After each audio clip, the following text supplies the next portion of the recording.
This is ESPN on ABC, brought to you in part by Samsung QLED TV, the official TV of ESPN College Football. Most teams would worry about a third starting quarterback in as many years, but this is Oklahoma, you know. And we all know Jalen Hurts, the Alabama transfer, trying to do one of the few things his Heisman-winning predecessors could not: lead the Sooners to a national championship. Across the field tonight is perhaps the best quarterback you don't know, Houston's D'Eriq King. New Cougars coach Dana Holgorsen knows offense, and in King he inherits a dynamic dual-threat playmaker. It's Houston and Oklahoma in what should be a Sunday night shootout in the Palace on the Prairie. And we'll have a sellout crowd here at Gaylord Family Oklahoma Memorial Stadium as this first full weekend of the college football season continues with Houston and Oklahoma, the first Sunday game ever played in this great venue. Good evening, everybody. Welcome. Sean McDonough along with Todd Blackledge. Delighted to have you with us. We'll be joined shortly by Holly Rowe. One of the big stories of this college football season, particularly in this opening weekend, Jalen Hurts, after 3 seasons at Alabama, the first 2 as a starter, and he went 26-2 as the starter. He has transferred here to Oklahoma, and Todd, he has a very tough act to follow. You think? The 2 guys before him set an incredibly high bar. Baker Mayfield transferred from Texas Tech. Lincoln Riley got a hold of him, turned him into a Heisman Trophy winner and a #1 pick in the draft. Then Kyler Murray came from Texas A&M, same school, same results. Heisman Trophy, #1 pick. Jalen Hurts now, the 3rd quarterback transfer in a row to start for the Sooners. He's different. He's not as pure of a thrower as those first 2 guys, but a much more powerful runner. And I'm fascinated to see what Lincoln Riley does with him in his offense. I don't think it'll be plug and play. I think he'll tweak it a little bit to utilize Jalen Hurts' skill set as a runner. Of course, the goal, the national championship, something Mayfield and Murray were not able to accomplish. Really not their fault or the fault of the Sooner offense the last couple of years. They were terrific. It's the defense that was dreadful. And with that in mind, a coaching change made by Lincoln Riley. He's brought in the bright young defensive coordinator from Ohio State, 39-year-old Alex Grinch. They'll play an attacking style defense tonight. And job 1 in his debut, and for the Sooner defense as well, dealing with D'Eriq King. The Cougars have a dual threat of their own. Very talented senior, responsible for 50 touchdowns last season. That's an American Conference record. The Nissan pregame rush is next, after this message and a word from our ABC stations.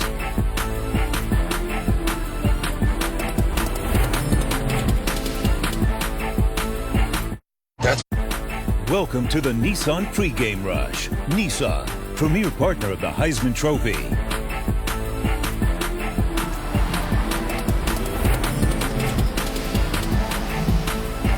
Tonight's game in Norman marks the start of a new era for Houston football. Their new head coach is Dana Holgorsen. After 8 years as head coach at West Virginia, he returns to Houston, where he was offensive coordinator under Kevin Sumlin for 2 seasons a decade ago. And Todd, he is a great offensive mind. The stats certainly bear that out. He's worked with a lot of very talented quarterbacks, including Case Keenum when he was at Houston before. He says he's never had a quarterback quite like D'Eriq King. This guy is very gifted, and Oklahoma fans are going to think they've got deja vu because he's going to remind them of Kyler Murray. They're very similar physically in stature, but also in skill sets. Gifted runners, but excellent passers.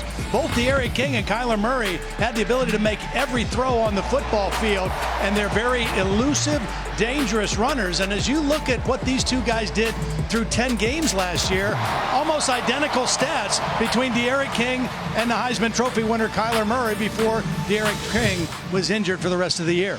And speaking of Kyler Murray, he's among the 80,000 plus, the sellout crowd, as he is a week away from his debut in the regular season as an NFL quarterback with the Arizona Cardinals. They'll open at home against the Detroit Lions. And I know he's eager, and the Sooner Nation is eager to see how Jalen Hurts is going to fare tonight.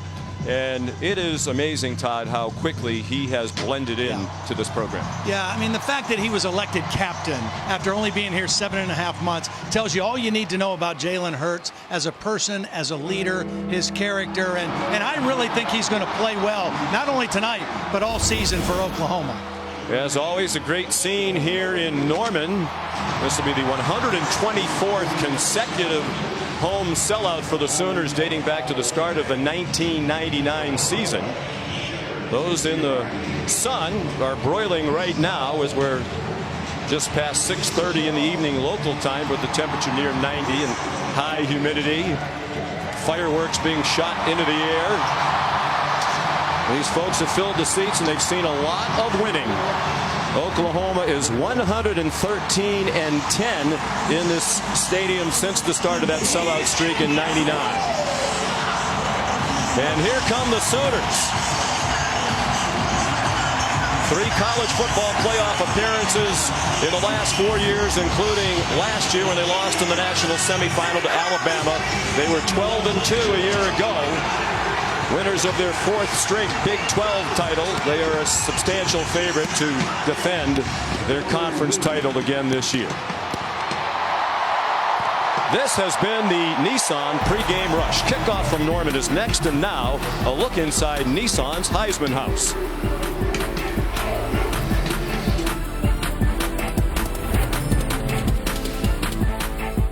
That's what you're wearing? You're watching the Dr. Pepper Championship Drive Game of the Week.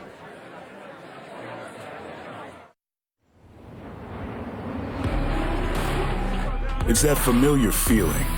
The smells, pads crashing, fans cheering, fight songs, chants and whistles fill the air. There's no doubt, football is back. If you want to make a name, better stand and deliver. Do not be afraid. Champions have come from a select few. Will a new season bring new challengers? Juggling catches made for a touchdown. It's great to be home. It's great to be home. Familiar names, but new places. Jalen Hurts could be the 3rd straight transfer that wins the Heisman Trophy. And chaos always finds its way back. Nick throws it downfield. Touchdown, Williams! And the legend is born.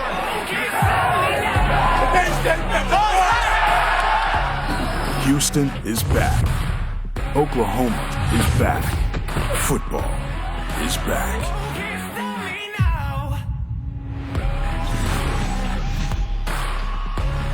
You're watching the Big 12 on ESPN from Norman, Oklahoma. Down on the field, here's Holly Rowe.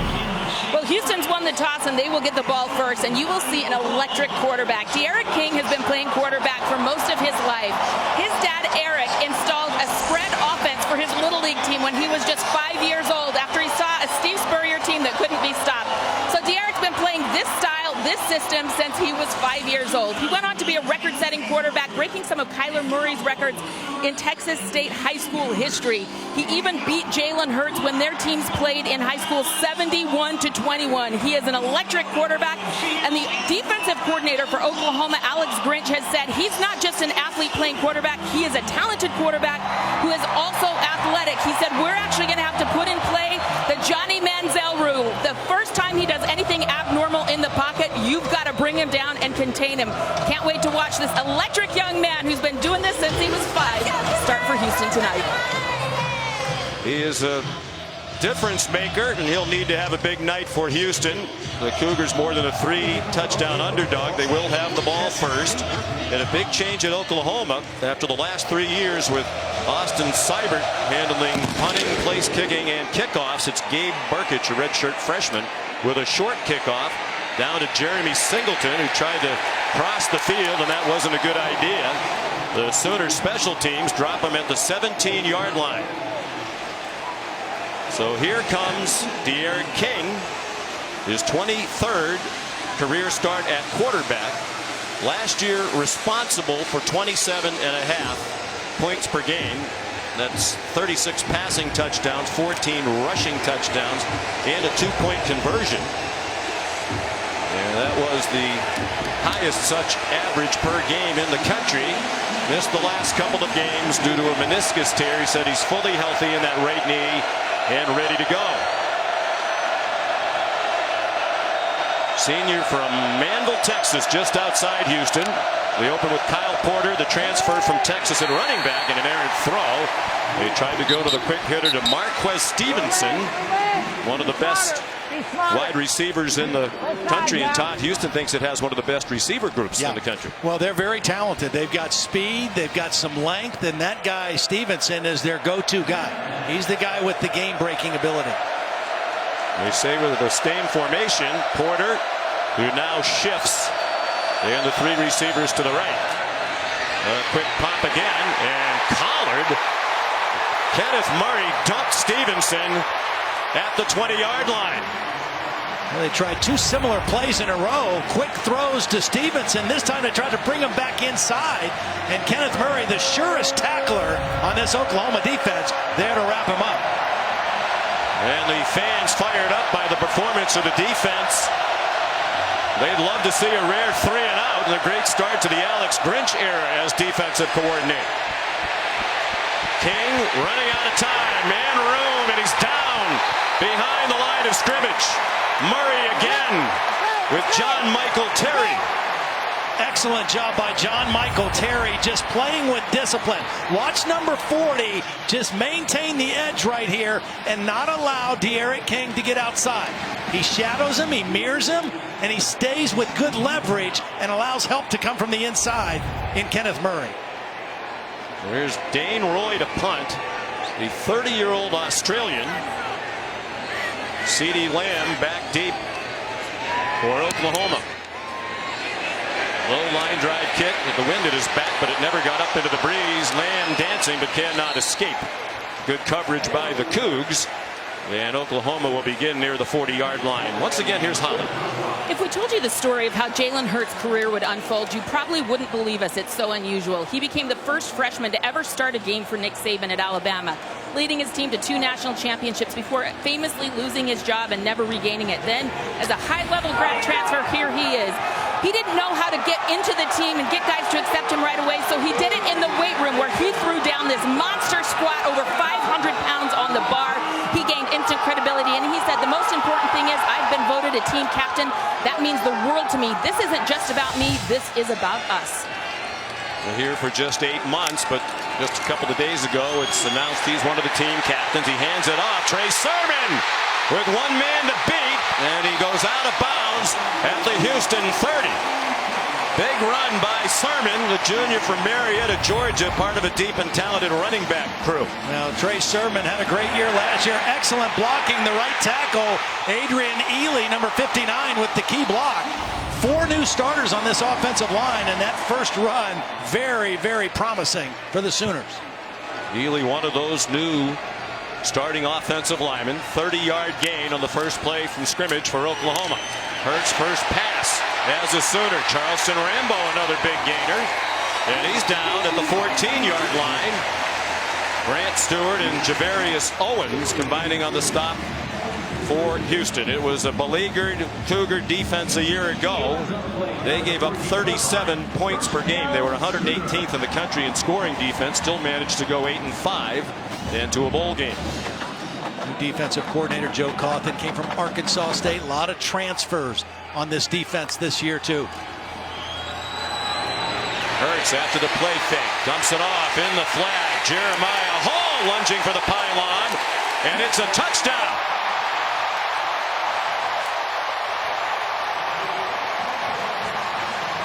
Well, Jalen Hurts picks up right where Mayfield and Murray left off. An efficient and quick scoring drive. And 2 throws on that drive for Jalen Hurts, both of them right around the line of scrimmage. Get the ball to playmakers and let them do the rest. Excellent effort by Hall, reaching that ball to the pylon for the touchdown. View from one of the officials' hats. We also have pylon camera. Lots of bells and whistles in this rare college football edition of Sunday Night Football.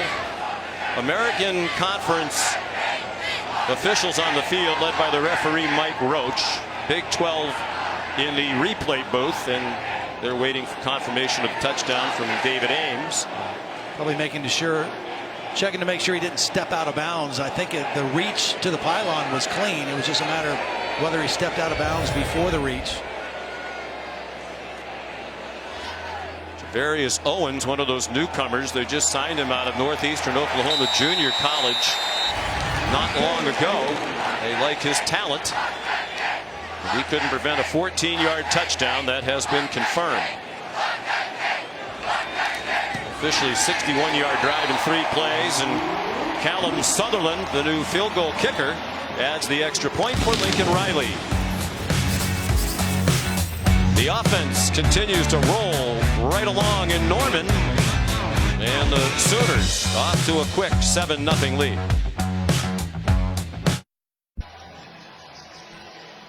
Tonight's aerial coverage is provided by Goodyear, recognizing those who strive to rise above the rest. Goodyear, more driven. Owen Field, Gaylord family, Oklahoma Memorial Stadium, the home of the Sooners since 1923. The sellout crowd here tonight likes the way this one has begun. 7-0 Sooners. Gabe Burkich kicks off for the second time. Bryson Smith, one of the fastest Houston Cougars, up the numbers and across the 30-yard line, so better starting field position the second time around for Houston. After a 29-yard return, Jonathan Perkins made the tackle for Oklahoma. That first possession, the Oklahoma defense, Alex Grinch is very aggressive. That's his mindset, his personality. A lot of press coverage, pressing the line of scrimmage. Wouldn't be surprised to see Dana Holgorsen try to stretch the defense on this possession. See if they can get the ball down the field against this tight cover. 3 and out with 0 yards on their first possession of the night for Houston. Kyle Porter, the running back. Marquis Stevenson, the motion man. They give it to Porter, and he's ahead for 2, wrapped up by Ronnie Perkins, the defensive end. Kyle Porter is a grad transfer from Texas, so very familiar with playing against the Sooners and what that rivalry is all about. Saw him play against them in the Big 12 championship game in Arlington, Texas last December. Won by Oklahoma. 2 receivers bunched to either side. They're wide. It's still Kyle Porter, the running back. And a knee down on the far sideline on the catch by Cole McGowan. So it's a loss on the play. Back inside the 30. Here comes 3rd and a little more than 10. This Houston offense last year with Major Applewhite as the head coach was all tempo. I mean, they were going super fast. Dana Holgorsen is a different system. They don't huddle all the time, and they play with some tempo, but they slow it down a lot more than what he's used to. Dana back calling plays. He had handed off that responsibility for the most part to his offensive coordinator at West Virginia in recent years. Play clock down to 7. 3rd down, a little more than 10. And movement on the left end of the offensive line. That is also a concern for Houston. Here's Michael Roach.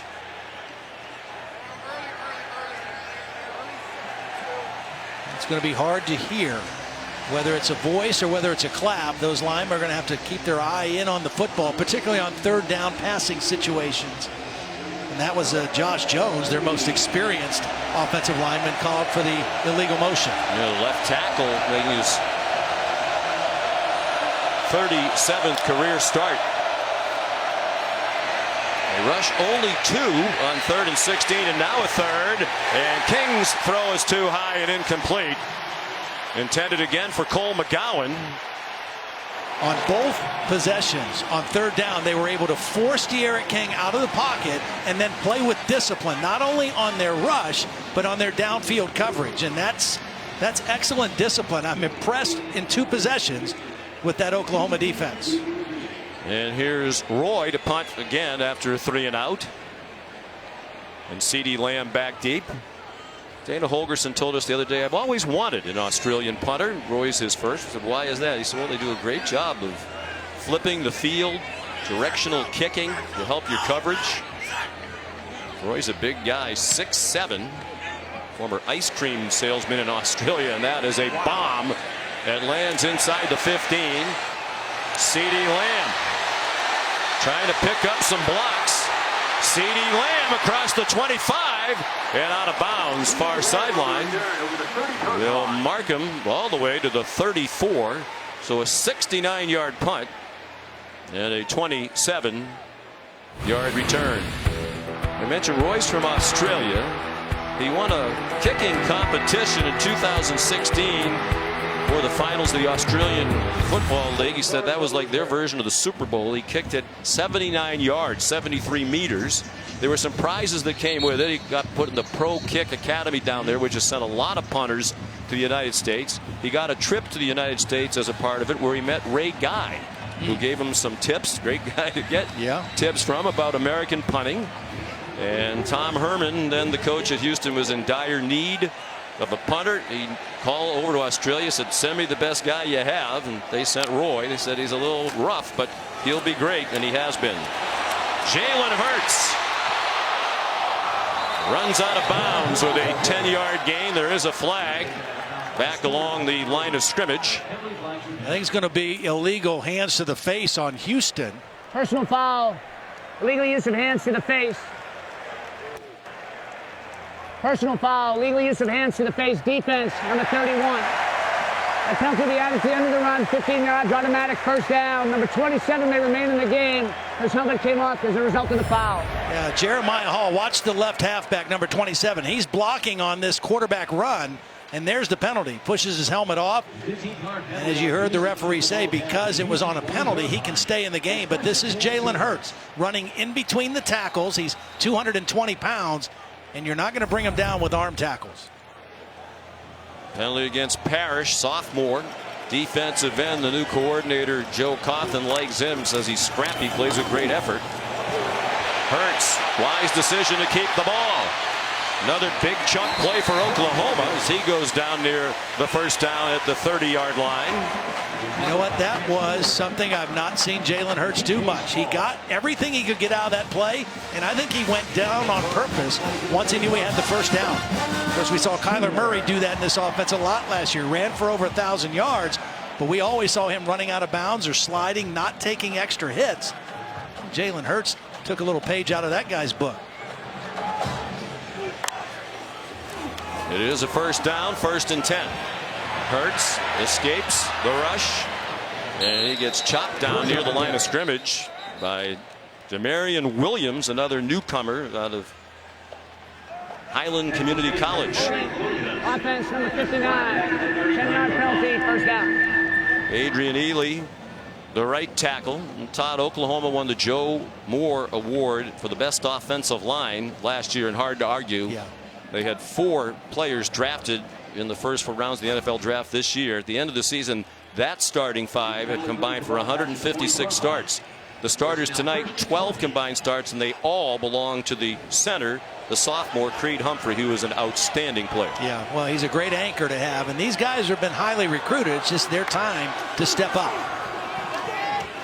CeeDee Lamb slips down. He told us his #1 goal to improve this year was run after the catch, get more after the catch. He tackled himself near the 40. They're the offensive linemen that we mentioned. Evans, Powers, Samia, and Ford, all taken in the first 4 rounds. They had 7 offensive players drafted, and the kicker, Seibert, no defensive players. You know, and that's the area that needs to be shored up by Lincoln Riley and now Alex Grinch as new defensive coordinator. They've got to even out the talent pool on that side of the ball. Down to the pistol. Hurts pressured from behind, showing his elusiveness, and he weaved down to the 32-yard line. Gain of 7. Pretty good coverage downfield right now for Houston. That first possession, the passing plays for Jalen Hurts were short. They were quick, easy reads. He's trying to read down the field a little bit more, and Houston has shown some disciplined coverage in the back end and enough pressure to put him on the move. Big 3rd down play right here for the Houston defense. They've switched from a 3-4 a year ago to a 4-3. Dana Holgerson says we can recruit excellent defensive linemen. We'll have enough to play with a 4-man defensive line. They rush 4. Hurts well protected, throws deep, contact, and it's batted away. Intended for Nick Basquin with excellent coverage by Demarion Williams. Coach Cawthon told us he is their best cover corner. Yeah, he's in perfect position. He used the sideline as his ally and then actually even made a play on the ball. Had eyes on the football. Has perfect coverage on 3rd and 12. Here's the first field goal attempt since 2014 by somebody other than Austin Seibert, at least as the primary field goal kicker. Here's Callum Sutherland. Will get the first crack at it from 49 yards and into a bit of a breeze. They return the snapper Casey Kelleher and the holder Connor McGinnis, and that kick is wide right. He was a little inconsistent in pregame when I was down the field watching him. Maybe he was nervous because Todd Blackledge was hovering nearby. So that's a win for the Houston defense, and it's still 7-0 Sooners.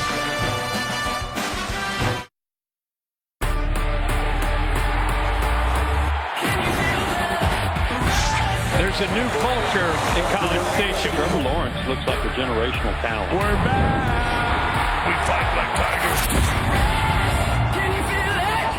Well, it's a can't-miss college football doubleheader on ABC next Saturday, 3:30 Eastern. Will be at Clemson for Texas A&M and Clemson, then LSU and Texas in the Saturday night game presented by Wells Fargo. And Trevor Lawrence and Kellen Mond each led their team to victory in the opener against Georgia Tech and Texas State, respectively. Kellen Mond played great against that Clemson defense last year in College Station. It's a narrow defeat for Texas A&M on its home field. Houston trying to get something established. Their first two possessions, -1 yard of offense. Give it to that guy. You know, you need a positive play. Call a design quarterback run, and De'Aaron King gets you 4 or 5 yards. Officially 4.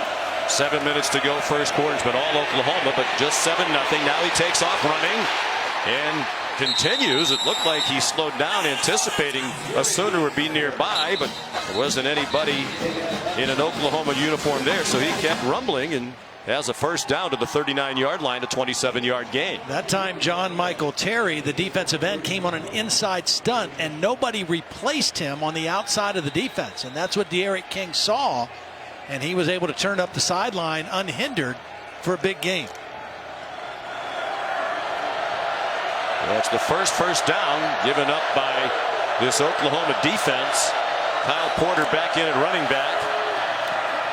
And he took the handoff and got dumped by Kenneth Murray, the preseason Big 12 Defensive Player of the Year.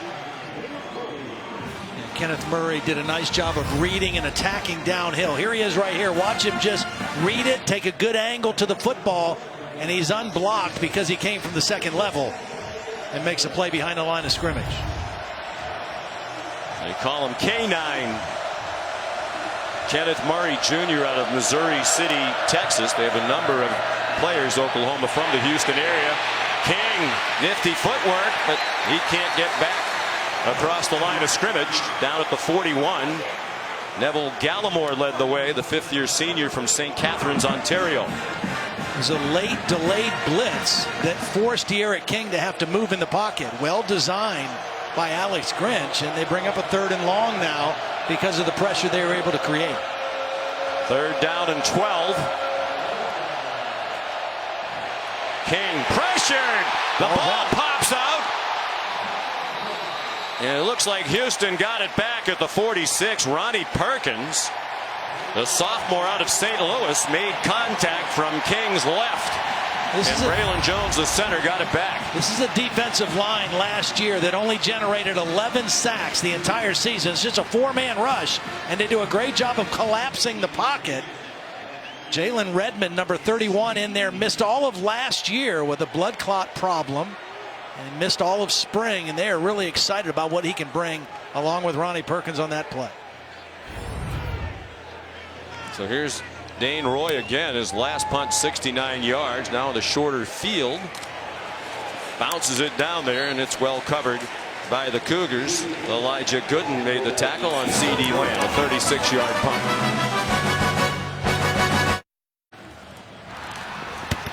Again this season, for every field goal and extra point made by participating universities, Allstate will make a contribution to the university's general scholarship fund. Thank you, Allstate. It cost Allstate a lot of money in recent years. Austin Seibert, 4 years as the punter and place kicker here, 3 years as their kickoff man. All-time scoring leader in Oklahoma and in Big 12 history. And we talked to Lincoln Riley yesterday. You have some concerns without Seibert. He said, yeah, well, he's terrific, but kind of excited about the newcomers too. Here's Jalen Hurts, the late pitch to Trey Sermon. And he's swung down by Grant Stewart, but it's a 13-yard gain. And Todd, Coach Riley made the point about Seibert because he did everything. It was hard to practice sometimes. He was so tired because they kick off a lot. They kick a ton of extra points that sometimes you couldn't practice your teams as much as you'd like to with him involved in it. Yeah, probably had to have a pitch count on their kicker. Yeah, which is highly unusual, but he was so talented you don't want him to be not at 100% on game day. In yardage in big chunks for Oklahoma. They're averaging 11 yards per play. Here's Trey Sermon. Nice cut. And that's 11 or 12 more. He got belted, but got the first down across the 35-yard line. Now, this is such a good running football team, and I know the offensive line is new, but this is the counter trap. They pull the backside guard and tackle. Excellent patience by Trey Sermon, and I know they've had back-to-back Heisman Trophy winning quarterbacks. But this team's ability to run the football is the key to their offense. Last year, they averaged 247 yards per game, and really the last two games, they were off that mark or it would have been higher. 4 receivers now for Jalen Hurts, who's 3 out of 4 passing. That ball caught in a crowd by Nick Basquin. Another double-digit yardage gain to the 49-yard line, 16 yards. What a play by Lee Morris, though, the other wide receiver who was blocking for his fellow wide receiver. If Morris doesn't get that block, that play is either deflected and it might even be intercepted. Watch the block because Stewart, number 3, read the play quickly. But Lee Morris did an excellent job of getting his block. Basquin's a 5th-year senior. He's already graduated with a degree in management. He's battled injuries. He's actually officially in his 6th year, granted an extra year by the NCAA. Hurts, deep drop, fires over the middle, caught. Another first down. Jeremiah Hall, who has scored the only touchdown in this game, good for a 12-yard gain. That was excellent work by Jalen Hurts. They want play action to try to get a chunk play down the field, but CeeDee Lamb was covered. He was not open. That was the primary look. And Jalen Hurts did a nice job finding a secondary receiver and hitting him over the middle for another first down. 5 out of 6 for 56 and a touchdown. A recurring problem from a year ago for the Houston defense, giving up a bunch of plays of more than 10 yards. They win that down. Chase Sermon spun down by David Anini with help from Alexander Duke. Last year, the Houston defense gave up 224 plays of 10 yards or more. Only 2 teams gave up more yards, more plays of 10 yards or more. Oklahoma and UConn. Now, that's not company you want to be in. No. First negative yardage play tonight for Oklahoma. Still averaging more than 10 yards per play. Jalen Hurts, lots of time provided. Good throw. A.D. Miller the catch. Another first down at the Houston 28. 15 more for the Sooners. And another good job by Lee Morris. Watch number 84 pick up the corner blitz. And that's going to allow Jalen Hurts a little more time to leave the pocket and then throw on the run. Beautiful throw for the first down. Well, he wasn't the starter at Alabama last year, but I know you believe he improved as a thrower during that year where he backed up Tua Tagovailoa. He throws wide open. Another first down. Braden Willis, listed as a fullback, tight end, H-back type. Sophomore out of Arlington, Texas, just his 2nd career catch. Well, he fooled the Houston defense. He blocked for a 2 count on that play and then released late into the middle, and nobody picked him up. But going back to your point, Sean, I really think when he made the decision to stay as a backup and be coached by Dan Enos, the quarterback coach, and Mike Loxley, the offensive coordinator, I thought Jalen Hurts as a quarterback developed, and his stats coming off the bench were much better than his first 2 years. Interesting play here, pulling lineman. Hurts started one way, then came back to follow the pullers. And it's a first down at the 1-yard line. 1st and goal for Oklahoma, trying to add to a 7-0 lead. Now, this is a quarterback counter. Beautiful red zone play. You pull the guard and the tackle, and you have a lead back as well. That's 3 blockers out in front of a guy in Jalen Hurts, who when he starts to tuck the ball and run, he becomes like a running back. He doesn't run like a quarterback. He runs like a running back, particularly in the red zone. Well, he's going to go under center. They go to an I formation, and he calls the timeout with 17 seconds to go in the opening quarter.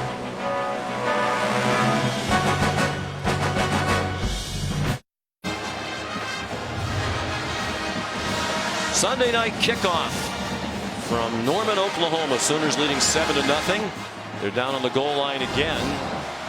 Jalen Hurts just used the timeout. They had 12 men on the field. Now they're ready to go on 1st and goal from the 1. Terrific start for Hurts. 7 out of 8 passing for 86 yards and a touchdown. Play action fake to Sermon out in the flat. Might have been another touchdown for Jeremiah Hall, who scored the first one, but he fell down at the 2. Yeah, it wasn't the best pass, even though it's a completion. That's a ball that Jalen can throw a little bit better. Keep that ball out in front a little higher so he can run to the end zone.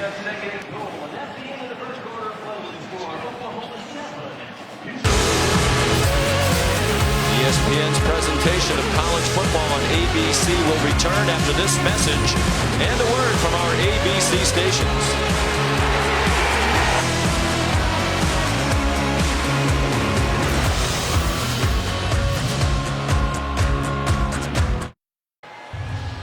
Heading to the second quarter here in Norman, Oklahoma, as we continue Dr. Pepper's championship drive game of the week. Sooners leading 7-0 and hoping to add to it. 2nd and goal from the 2-yard line. Might be a chance for Kennedy Brooks to get his first carry of the game, the other talented back in this Sooner offense. There's number 26 to the right of Jalen Hurts. Trey Sermon to his left. They give it to Sermon, and a good tackle by Grant Stewart. Looked like it might be a walk-in touchdown, but Stewart, the junior from Conroe, Texas, a big play. I'm going to tackle guys high in this part of the field like that so you don't allow them to fall forward into the end zone and break the plane. That was an excellent tackle by Grant Stewart. There's 3rd and goal. A half minute into the second quarter. 11th play of the drive. Jeremiah Hall in front of Trey Sermon. Hurts keeps. No signal yet of a touchdown. He's well over the goal line. I mean, he was clearly over the goal line. He got a push from behind by Kennedy Brooks, but I thought he was way over the goal line. Going on the field, the running stop short of the goal line. 4th down. He doesn't have it there, but watch the push. And right there, I think he's, well, of course you can't see where he is, but I think he and the ball are over the goal line. He's standing in the end zone. Fans seeing some of the same replays that we are seeing. Going on the field with the runner being stopped short of the goal line is on the field review. You know, unless it's, I don't know what it is. I thought he clearly was in the end zone. I think you clearly made that point, and you are right on top of it as usual. Again, after a long offseason, I know nobody welcomes the start of college football more than you. Yeah, well, I love it, and I don't do a whole lot other than that, so I'm excited to get back in the saddle. Mike Roach, referee. Love his accent. He's a native New Englander, part of this American officiating crew.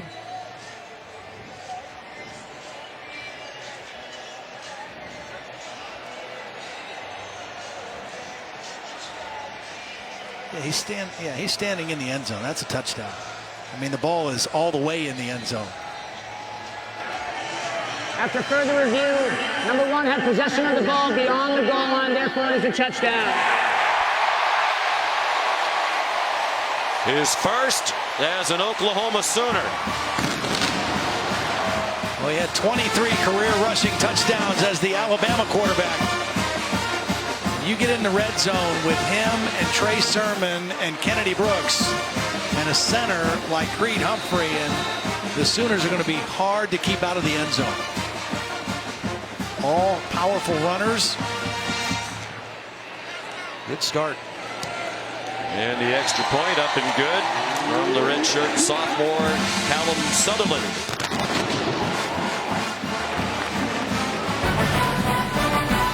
Tomorrow there's still more on this first full weekend of the college football season. Cap off your Labor Day with an appealing matchup. Number 9 Notre Dame off the trip to the college football playoff a year ago at Louisville. Trying to rebuild under Scott Satterfield. He'll make his debut as Cardinals coach, head coach at Appalachian State the last 6 seasons. 12-1 a year ago for the Irish. Ian Book among the 14 returning starters, their quarterback. What do you think of the Irish this year? I think they're going to be good again. You know, I don't know if they're playoff caliber, but I'll tell you what, they've got some talent. And we saw Ian Book a couple times last year, and I think he's a really good quarterback. He was the right guy for them last year when Brian Kelly made the switch. He's a year older at this point. The only loss was in the national semifinal when Notre Dame went down to Clemson. There's Gabe Burkich kicking off again with the breeze at his back this time, and Bryson Smith will take a knee about 3 yards deep. Let's go to Holly. I'm down here in the end zone. Kyler Murray was just celebrated here on the field. He's taking pictures with fans. How are you? We don't know. It's somewhere in the stadium. But how are you? Hi. That's good. I'm good. How are you? I'm so great. Okay, so the big news is you've debuted the Nissan Heisman Trophy commercials. How do you think you did in those commercials? I thought I did really well. Your acting was on point? I felt like it was. I mean, I think I looked good on the TV, but, you know, I need more practice. Let's put it that way. Okay, we'll give you some more practice. You know, speaking of practice, Jalen Hurts getting his first start. You were just in this position yourself a year ago. What are some of the feelings that are kind of coming up in you that you're like, oh my gosh, I remember what that was like? I think our situation is just a little different just because, you know, he's played in a lot of big games. Me, I had to wait my turn. He kind of has already known what it's felt like. So this is kind of his, you know, coming out party for the Sooner fans. And for me, it was more about just being myself, trusting my abilities, and going out and playing my game and trying to lead these guys to a win. So. I know De'Aaron King's a kid that you kept your eye on in high school. He broke one of your records in Texas 6A. He did. I'm sorry. I didn't know that one. I hate to break that to you. But what do you think about him? I know he hasn't gotten loose yet, but I know you like his game. I mean, I don't want him to get too loose out here, but you love to see a guy of his stature play the quarterback position, you know, and not only be able to run it, but also be able to throw it because, you know, they like to marginalize small guys. So I'm happy for him. I'm proud of him, and I hope he succeeds. All right, what's your first game next week? Detroit, at home. Yeah, at home. Okay, we've got a lot of air raid ties in this game with Lincoln Riley, Dana Holgerson. They're some of the guys that invented it. How have you adapted to that Cliff Kingsbury system so far? I'm very fond of it, and I can't wait for Sunday. All right, so good to see you. You too. You too. All right, Holly, a couple of runs for Kyle Porter. A total of 5 yards. Here's 3rd and 5 for Houston. Haven't converted on 3 third downs yet. De'Aaron King gets collared short of the first down by Kenneth Murray. About 2 yards short of the line to gain at the 33. Sean, this Oklahoma defense doesn't look anything like what we watched last year. We saw them at West Virginia give up over 700 yards of offense. They are collapsing the pocket by rushing only 3 or 4. And then Kenneth Murray, that's the one thing we knew about this defense, is he is a tackler. 155 tackles last year. And they are shutting down this Houston offense. The injured Cougar was their starting right tackle, Jared Williams, returning starter right tackle. He did walk off the field under his own power. Already the 3rd 3 and out for the Houston offense, for the Oklahoma defense. Things were hard to come by for the Sooner defense in recent years. Dane Roy, line drive punt, fair catch, made by C.D. Lamb. At the 23-yard line. Big 12 now on ESPN Plus is a must-have for Big 12 fans. It's the exclusive home for the weekly Les Miles All Access show. And if you haven't seen that, you want to. Plus, you'll get more than 50 men's basketball games, hundreds of other Big 12 sports, including women's basketball. I think they mean games in other sports. Are there hundreds of sports in the Big 12? I don't think so. Sign up today. That's why you should always read the cards before the game at ESPNplus.com. I don't think they play hundreds of sports. I might be wrong. Maybe we'll add them all up. Hundreds of games for sure. Boy, I was happy for Les Miles to get that first win. Please adjust the game clock to 12 minutes, 22 seconds. 12:22. Thank you. Happy for our former colleague Mac Brown with his big win over South Carolina and their opener as well. Kansas beat Indiana State. A little bit of a tight one. Yeah. Here comes Oklahoma dominating this first half. The number 4 team in the country, leading Houston 14-0. Kennedy Brooks stopped for no gain. Grant Stewart made the tackle. I mean, I think if you polled Sooner fans, Todd, what has made you happier right now? How seamlessly Jalen Hurts has blended in, or the play of the defense? Yeah. I'd say the play of the defense. Yeah, I think that's a bigger plus, because let's face it, Sean, the Oklahoma's offense the last 2 years has been good enough to win a national championship if their defense wasn't as bad as it was. I mean, they couldn't get beyond the semifinals because of their defense. They gave up 99 combined points in losses to Georgia and Alabama their last 2 playoff appearances. Jalen Hurts through a hole, stood up by Grant Stewart at the 28. Well, last year Oklahoma gave up 33 points per game, 108th in the country, 114th in total yardage allowed, and only 11 takeaways. They had 6 interceptions all year. They brought in Alex Grinch, 2 other defensive coaches with whom he had worked at Washington State, Roy Manning and Brian Odom.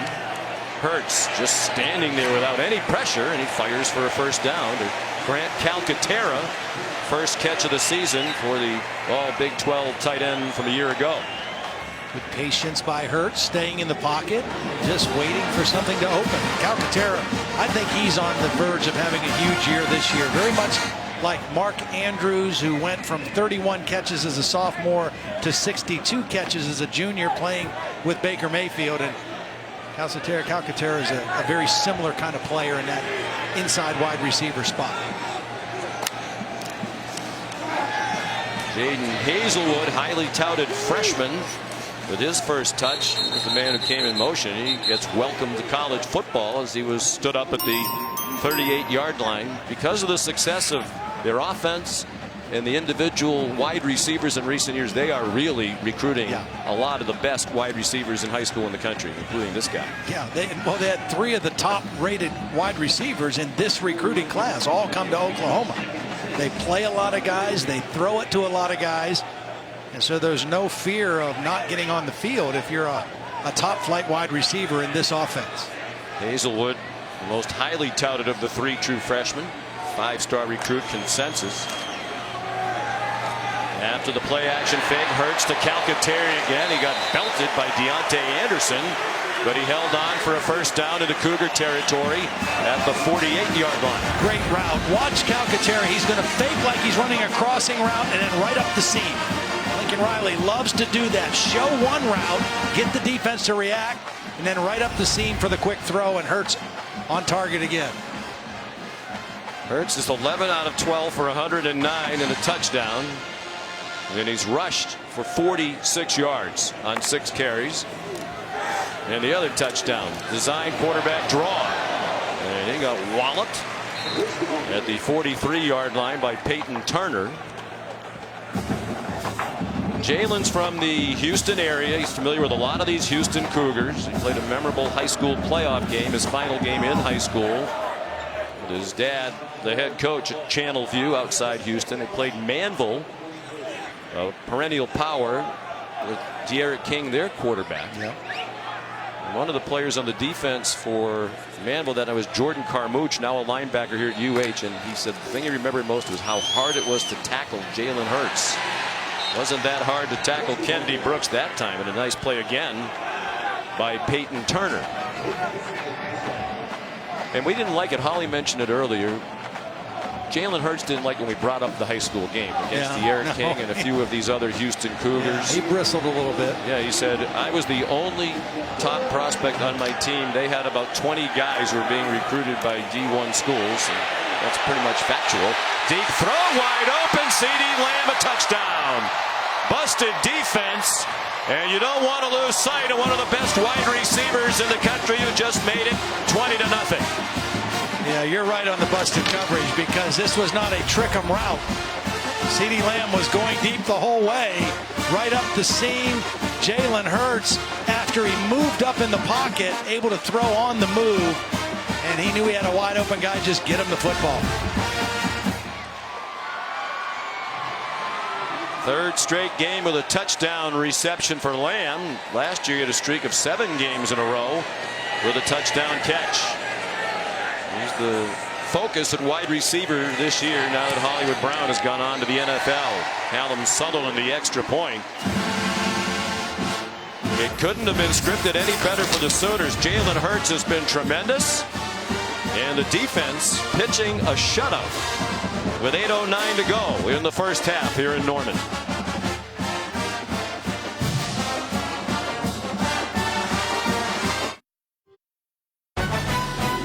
ABC's Primetime College Football is brought to you by Pacific Life. 150 years strong. Protection and retirement solutions for your future.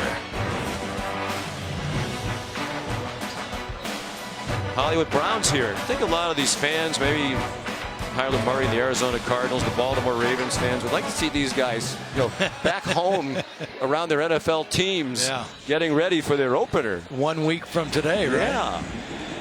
They're here to support their old school, the Oklahoma Sooners, who now lead 21-0 as Gabe Burkich kicks off again. Jeremy Singleton shoved out of bounds. Taken down well across the boundary, no flag. Here's Holly. Well, guys, that last touchdown pass had some good chemistry behind it. Jalen Hurts to CeeDee Lamb. They hope that'll be a good combo all season. It really started on Jalen Hurts' recruiting visit. He got here in January. In the first 5 days he was in town, he actually crashed on CeeDee Lamb's couch.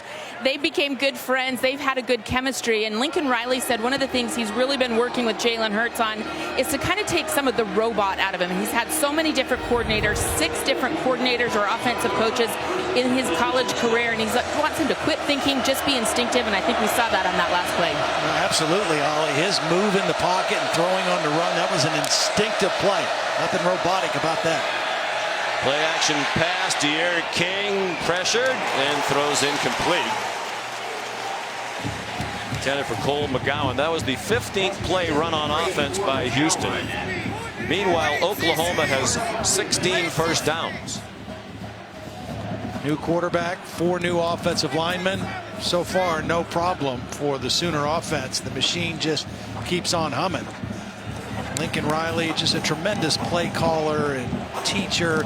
Bill Beatonbow, the offensive line coach, one of the best in college football. They don't look like they've missed a beat. King 2 out of 5 passing for 0 yards. Checks it down to Kyle Porter. He weaves close to a first down. Kenneth Murray, another tackle. He has demonstrated outstanding speed at 6'2", 243. When I was at Oklahoma's practice the other day, it was called a walkthrough, but when I watched the defense, it was a run through. Very fast pace, rep after rep after rep. They ran 178 plays in this practice, and it was fast paced, and I didn't see them make any mistakes. They were on point, in sync, and where they were supposed to be, and that's the way they looked tonight in a live game situation. Can Houston convert on 3rd down for the first time tonight? Confusion. King makes something out of nothing, makes a lot out of nothing, and dives down at the 39-yard line of Oklahoma. They'll spot him back at the 40. Oklahoma has had consistent pressure on the pocket. Kenneth Murray's unblocked. 2 guys unblocked, and you see the elusiveness of De'Aaron King. And then he didn't do that last year very often, get down. When Dana Holgorsen got there, he had a 40-play tape of Kyler Murray because he said this guy was the best in college football at protecting himself after he ran the football. All 40 plays were just Murray running out of bounds or avoiding a tackle or sidestepping a rush. And King got the message. Marcus Stripling, the freshman, number 33 for Oklahoma, who they think is going to be a star, whiffed in the backfield to allow King to get free. Timeout of the half. Timeout, 6.5 to go till halftime. A rough start for Dana Holgorsen back at UH. Sean McDonough, Todd Blackledge, Holly Rowe back in Norman, Oklahoma. The 4th-ranked Sooners leading Houston 21-0. The Cougars just picked up their 2nd first down of the game and have it 1st and 10 from their own 40 with De'Aaron King waiting for the snap. Kyle Porter, the running back. They come after him with pressure. And King fired. First catch of the night. Marquez Stevenson showing his speed. He got blasted at the 40 by Delarian Turner-Yell, the new starting safety for Oklahoma. Gain of 19.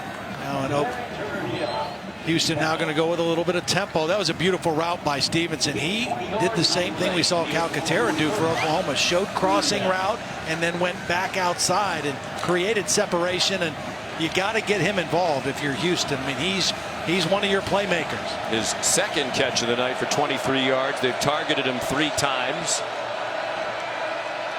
They move the front. De'Aaron King said that's one of the things he did expect from this new Oklahoma defense. He takes off running. De'Aaron King inside the 20 and wrestled down at the 18-yard line. 22 on the ground for the senior quarterback. This is a nice design. Look, he shows like he's running left. It's a quarterback run all the way. The left tackle Josh Jones does a nice job pulling out in front of the play. And now Houston in the red zone. Looked like Oklahoma might have been offside. They were going to bring pressure again.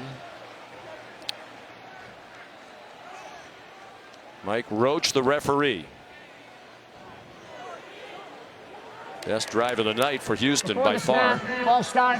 Offense number 5. The 5-yard penalty. First down. Did you get that? Do you want me to translate? False start. Number 5. Number 5. N-U-M-B-A. Well, that's not the kind of penalty you have. You finally got something going. You got some momentum. You're in the red zone. And you set yourself back 5 yards against this Oklahoma defense that has played extremely well here in the first half. So now if you're De'Aaron King, you want to get part of this yardage back. Get yourself right back in that good area in the red zone. More pressure brought by Coach Grinch. The check down to Kyle Porter. Nice move in the open field. And he's into the end zone for a Houston touchdown. Trey Brown missed the tackle. And Porter did the rest. Yep, Trey Brown is out there one-on-one. And, you know, teams in college football, they stop tackling about a week and a half before the season starts. No more live tackling. You just trust the foundation and the techniques. And Trey Brown got left behind by Kyle Porter. And a really nice job by De'Aaron King finding an outlet receiver under pressure. Porter played in 27 games at Texas. Transferred in to Houston this season. Has his first touchdown as a Cougar and their first touchdown of the season and of the Dana Holgorsen era. The extra point good by Dalton Witherspoon. 23 yards on the score for Houston. It's 21-7.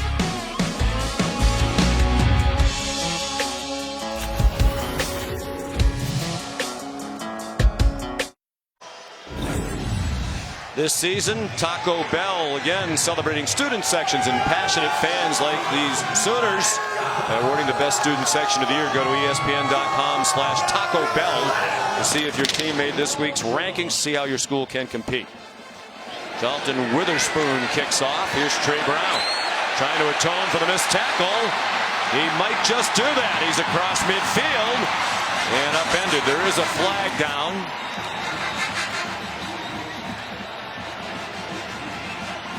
Garrison Vaughn made the tackle for Houston. Might have saved a touchdown. During the return, illegal block in the back, receiving team number 87. After missing field goal, first down. Well, you don't do live special teams too much. Take a look at the top left of your screen. Right there it is. That's the block in the back. And that play comes back. Nice job by Trey Brown trying to atone for the missed tackle, but all for naught. Looked like he was already kind of going down. Negates a 53-yard return. Now you and I can speak much more informedly. I'm going to invent a word now. Could I start that over? We can speak with a better background about officiating this year because we were the officials for the Georgia spring football game, which I know everybody saw on the SEC network. It was hard. It was fun, and it was challenging, and it gave me a whole new appreciation for what was your position? I was the head linesman. Yeah. And I was the back judge. Yeah. And just where you have to keep your eyes and all the things you have to look at and how disciplined you have to be. It was interesting. We thank Steve Shaw, supervisor from the SEC, and a great group of officials who taught us a lot. Taught us enough to know that seemed like a bad call. And now we say that with much more background. Jalen Hurts spins ahead to the 13-yard line. Of course, those guys were so nice to us in the SEC that we promised we would never say a disparaging word about the official game. Well, we're really not. It's just mild criticism. We would have brought in Bill Lamagna, our rules expert, but apparently Bill's having a pretzel or something. Did Bill show up? Oh, there's Bill. Bill's here. I think it's the best Bill's ever been so far tonight.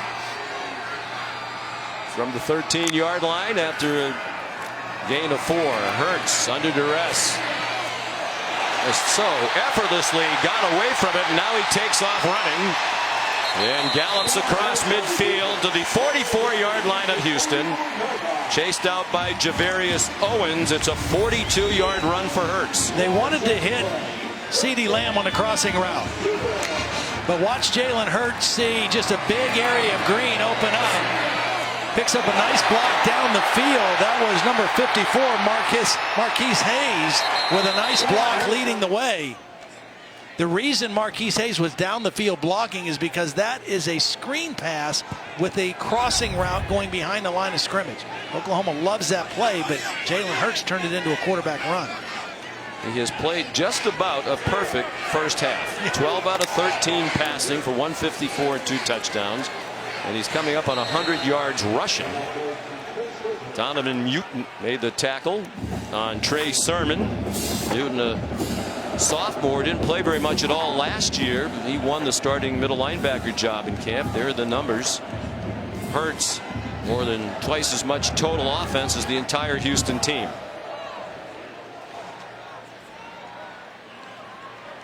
And not in a big hurry here, with plenty of time left. Just under 3 minutes now remaining in the half, and 2 timeouts for Oklahoma.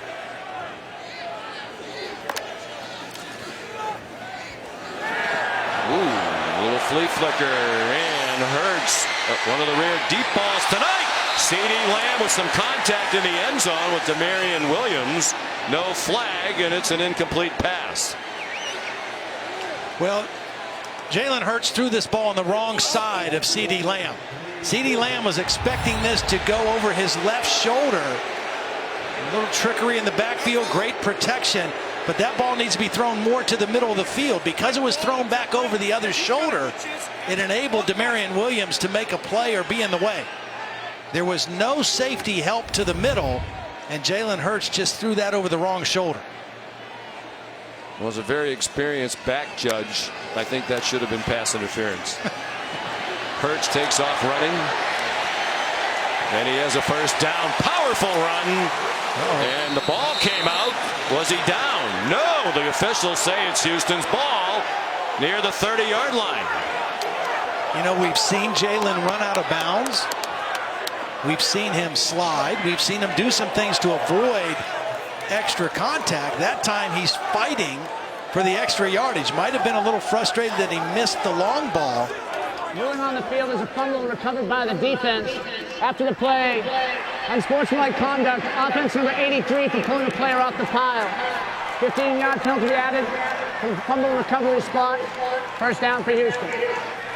This could be a huge break for the Cougars because they were not stopping Oklahoma again. They've had trouble stopping them from doing anything offensively. And watch Jalen Hurts. He's going to put this head down and try to fight for extra yardage. And from behind, there you see the ball ripped out. Number 30. Or no, who was that? That'd be David Anini from behind there, number 12. We had 2 guys both going for the football. Alexander Duke and Anini both trying to rip it out. One of them got it. Well, the first turnover for either side tonight. Right, we said Jalen Hurts has been just about perfect. Long incomplete pass and a lost fumble. It's still hard to argue with how outstanding he has been. here in this first half.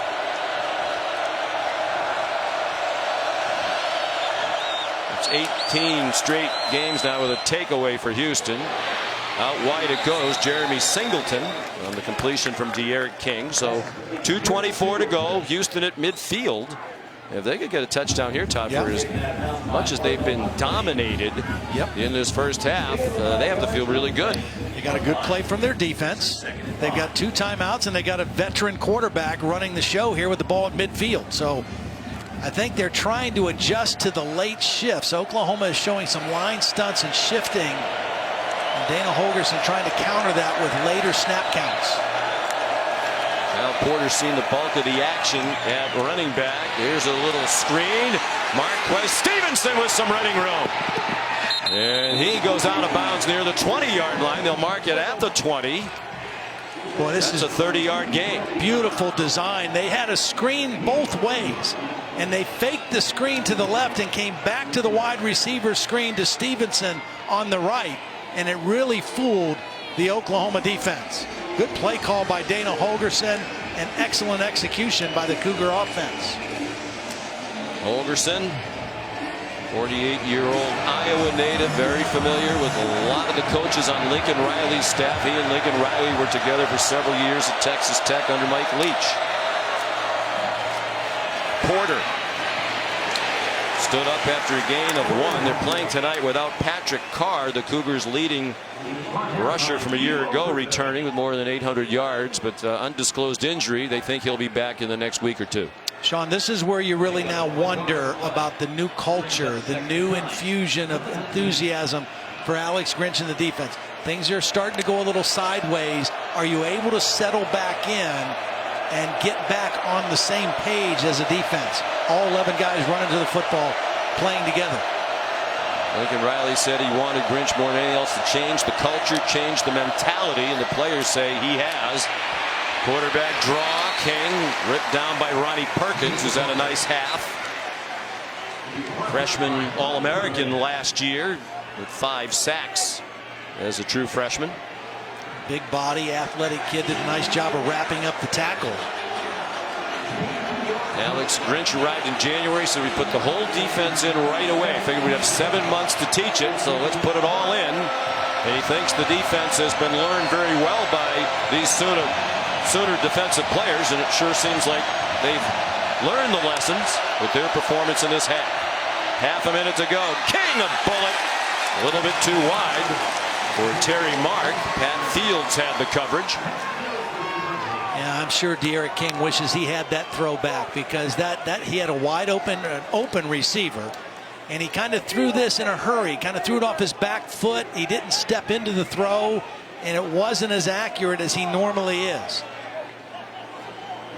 There's Dalton Witherspoon, returning field goal kicker for Houston. He's from just down the road, about 15 minutes away in Moore, Oklahoma. The homecoming for the Houston kicker. 34-yarder, up and good. So 26 seconds to go till halftime. Oklahoma now leading 21-10. Remind you, this great weekend of college football action continues with college football primetime tomorrow night. Great capper to your Labor Day. 8 Eastern time, number 9 Notre Dame against Louisville, live on ESPN and also on the ESPN app. Notre Dame off back-to-back double-figure win season, 7-2 in season openers under Brian Kelly. You know, everybody last year after the Clemson game that we did, the semifinal game, everybody's saying, "Oh, we told you Notre Dame didn't deserve to be, shouldn't have been in the playoffs." And that argument sounded okay until everybody saw what Clemson did to Alabama in the championship game, and then you say, "Wait a minute, Clemson was really, really good." No one was going to say Alabama didn't belong in the playoff, even though Clemson put it on them in the championship game. To the tune of the worst loss ever by Nick Saban Alabama team.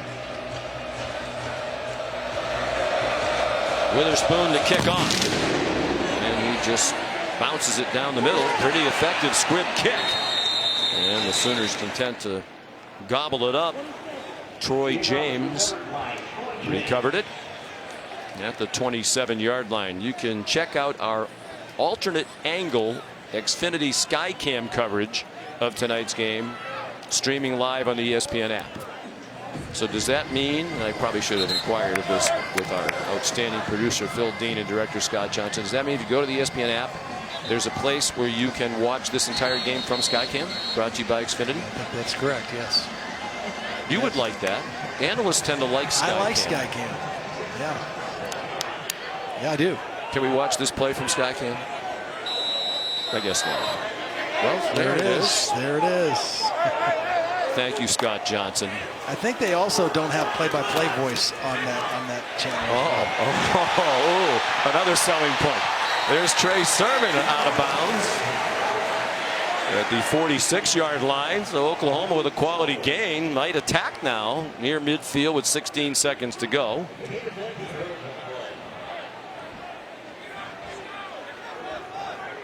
Yeah, you're definitely in range, and Jalen Hurts just be smart with the football. That last turnover was unfortunate for him, but they're in position right here. Still have 2 timeouts as well. One of the questions, especially the comparisons to Mayfield and Murray, the belief as Hurts arrived here is not as good a deep ball thrower as the previous 2. Houston rushes 4, some twisting up front, well blocked by this new offensive line. Trey Sermon sneaks out, leaps up and over, goes out of bounds as he went over Kadarian Smith, the cornerback. And he's still hopping with 8 seconds to go in the half. They're going to spot the ball at the 34-yard line. So long field goal range at the very least. Well, the play took a long time because it was a deep zone coverage by Houston. But with 8 seconds now, you still have time for a quick throw. You can make a throw to the sideline, and with 2 timeouts, really, you can throw the ball anywhere, but you just can't hold on to it a long time if you're Jalen Hurts. Quick decision, get rid of the football. If it's out of bounds, bring your field goal. If not, use a timeout. Lincoln Riley calls the plays. Looks like a design run for Hurts. He better get down quickly or get in the end zone. He gets down, and they get a timeout with 1 second to go. Darian Smith nearest there for Houston. That's an interesting call. Well, it's a dangerous call. Oklahoma takes its 2nd timeout of the half. You know, if it was a short run, if it was a short run, it would have been okay because he calls timeout. But the problem was there were no defenders, and Jalen Hurts just kept running. Well, it looked like a designed run, which to me is interesting. He only had 8 seconds, and you wonder if Jalen Hurts was actually looking up at the stadium clock. Yeah. Or if he just had the clock in his head to know I got to be out of time here and get down. Well, and he didn't call the timeout. Lincoln Riley called the timeout. Ideally, if you're going to call that play, you would want your quarterback run, get down, you call the timeout. And, let's not put ourselves, because that was dangerously close to being out of time. Now Houston has called a timeout. You wonder if they're going to try to ice the new kicker here, Callum Sutherland. His only action last season was 3 kickoffs, backing up Austin Seibert. Lincoln Riley, I think he's made his name as a play caller, obviously offensive coordinator at East Carolina. It was Dana Holgorsen, among others, who recommended him to Bob Stoops when Bob was looking for an offensive coordinator here. Dana says, I regret it now. He never beat Oklahoma in 7 tries when he was at West Virginia. But this guy's a brilliant play caller. They've had the best offense in college football the last 4 years, with him calling the plays. 2 years as the offensive coordinator and 2 as head coach. And again, think about it now. He's had back-to-back transfer quarterbacks come into his program, and the offensive production has been unbelievable. Houston takes its final timeout of the half. They continue to try to ice young Mr. Sutherland, redshirt sophomore from Keller, Texas. The promotions department at ESPN loves this. It gives us time to remind you about the big doubleheader on ABC and the ESPN app. 3:30 Eastern time, Texas A&M #1 Clemson. A lot of people think Clemson is going to just walk right through the regular season. The Texas A&M team has something to say about that. And then at 7:30, LSU and Texas in a top 10 matchup. The Tigers #6 and the Longhorns #10 Saturday night, presented by Wells Fargo. Yeah, well, quarterback Sam Ehlinger announced in the game we did, the Sugar Bowl win, that Texas is back. Well, we'll find out in a big way in that game against LSU, because LSU's a good football team, and Joe Burrow, what a start he had in his first game. 5 touchdown passes for the LSU offense. All in the first half. And LSU's win over Georgia Southern. So Sutherland is 0 for 2. That one's way right. And Lincoln Riley told us yesterday it's kind of a coin flip whether it be Sutherland or Gabe Burkett. So you wonder if Gabe Burkett might get a shot at the field goals if they attempt field goals in the second half. Oklahoma outgained Houston 370 to 153. Here's Holly. Well, Coach Riley, how do you evaluate your quarterback Jalen Hurts in that first half, both passing and 127 yards rushing with his legs? Yeah, he's played well. You know, other than the fumble, he's really done a nice job for us. So we got to get paid off a little bit more. We've dominated the game too much to not be up a little bit more, but we got to make key plays there, finish some field goals, finish some drives. Your defense was pitching a shutout until those final 2 drives. What do you evaluate that they've got to change there? They've done a good job. We didn't convert on a couple of third downs. We missed an open field tackle down there. But they've done a good job all night, especially holding them to a field goal there. That was big momentum there at the end of the half. Thank you, Coach. All right, thanks. At halftime, Oklahoma 21, Houston 10. We'll send you to the studio for the halftime report right after these messages.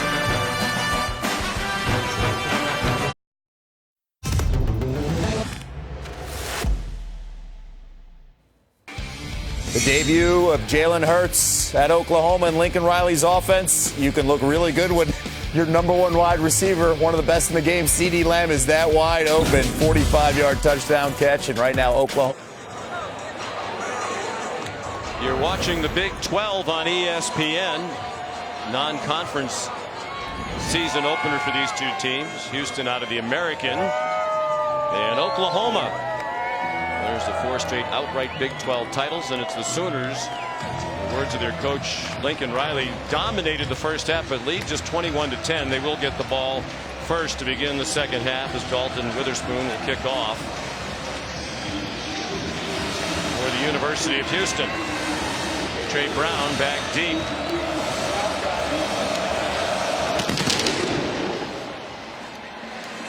Bounce down the field and into the end zone. So let's take a look at tonight's Pacific Life game summary.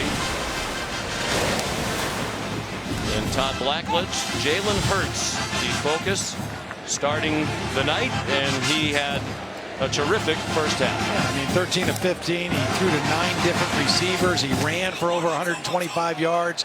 The only mistake he made was he lost that fumble that led to the last score, the field goal from Houston. But other than that, he was terrific. 13 out of 15 for 174 and 2 touchdowns. Hurts rushed for 128 yards in a score. Trying to throw on first down. He was pressured. He dumped it off to Trey Sermon. And he's ahead for about a 5-yard gain. And of course, the big story as well for Oklahoma, much improved defense. Yeah. We thought there was a chance. I think you and I are both believers that coaching can make a difference. Absolutely. And I think that we saw that defense start off great. They got a little sideways there on De'Aaron King, made some plays, and then that last drive, and Lincoln Riley mentioned it, when they held them to a field goal, that was a defense kind of getting back together, getting back on the same page, and getting a much needed stop. On 2nd and 5, Hurts has a man wide open. It's Nick Basquin spinning around. Didn't retreat to give back the first down yardage he had gained. They're at the 39, 1st and 10. A lot of people wonder, look at that, 19 plays of 10 or more yards. They're averaging over 10 yards a play for the game. And you know, Jalen Hurts, you ask, how's he going to adapt to this offense? Has he developed as a quarterback? When you hit 9 different receivers in a first half and you spread the football around and you can see him finding secondary receivers and outlet receivers, that speaks of his development as a quarterback. We talked about these 2 teams were among the very worst defensively last year in giving up plays of 10 yards or more. They were 2nd and 3rd. Oklahoma and Houston behind only UConn in doing that last year. Oklahoma's cleaned it up. The Houston defense still with a big problem. Hurts runs to the 44-yard line. Again, that's what he gives you. I mean, the pocket collapses, the protection goes away, it's good coverage down the field, but Jalen Hurts still turns it into a 5-yard gain.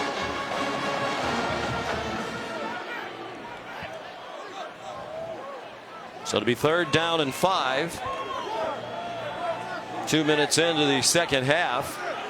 Houston felt like it built a little momentum in the second quarter. Dana Holgerson spoke a few moments ago with Holly Rowe. Try to continue that here in the opening series, and they'll get a 3-and-out as Hurts throws incomplete. Intended for C.D. Lamb with Demarion Williams in coverage.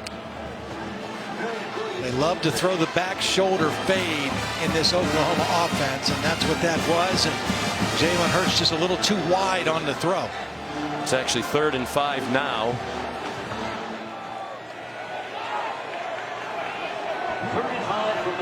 They were 3 out of 5 on 3rd down in the first half.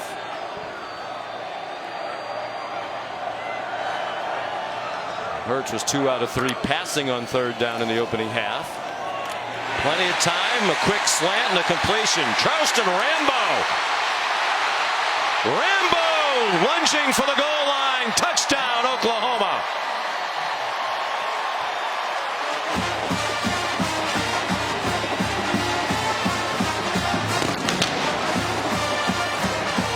Beautiful quick slant route in the back, going out of the backfield, is going to pull the linebacker out of the underneath coverage. Open lane for Jalen Hurts to hit him, and then you see the acceleration of Rambo. He runs past 3 Houston defenders after the catch. Hit in stride and never slowed down until he got to the end zone. And for Jalen Hurts, his 3rd touchdown of the football game. Having a tremendous debut for Lincoln Riley and the Oklahoma Sooners. There's Callum Sutherland, missed a couple of field goals. He's been perfect on extra points. He missed 2 field goals in the first half. Oklahoma missed 2 field goals all of last season. Austin Seibert went 17 out of 19. Rambo, redshirt sophomore from Cedar Hill, Texas, with his 2nd career touchdown.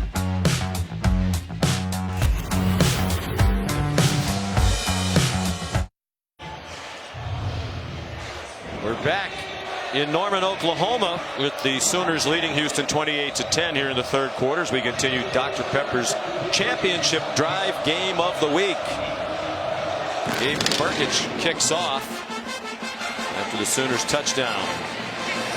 It'll be a touchback. Bryson Smith didn't try to field it.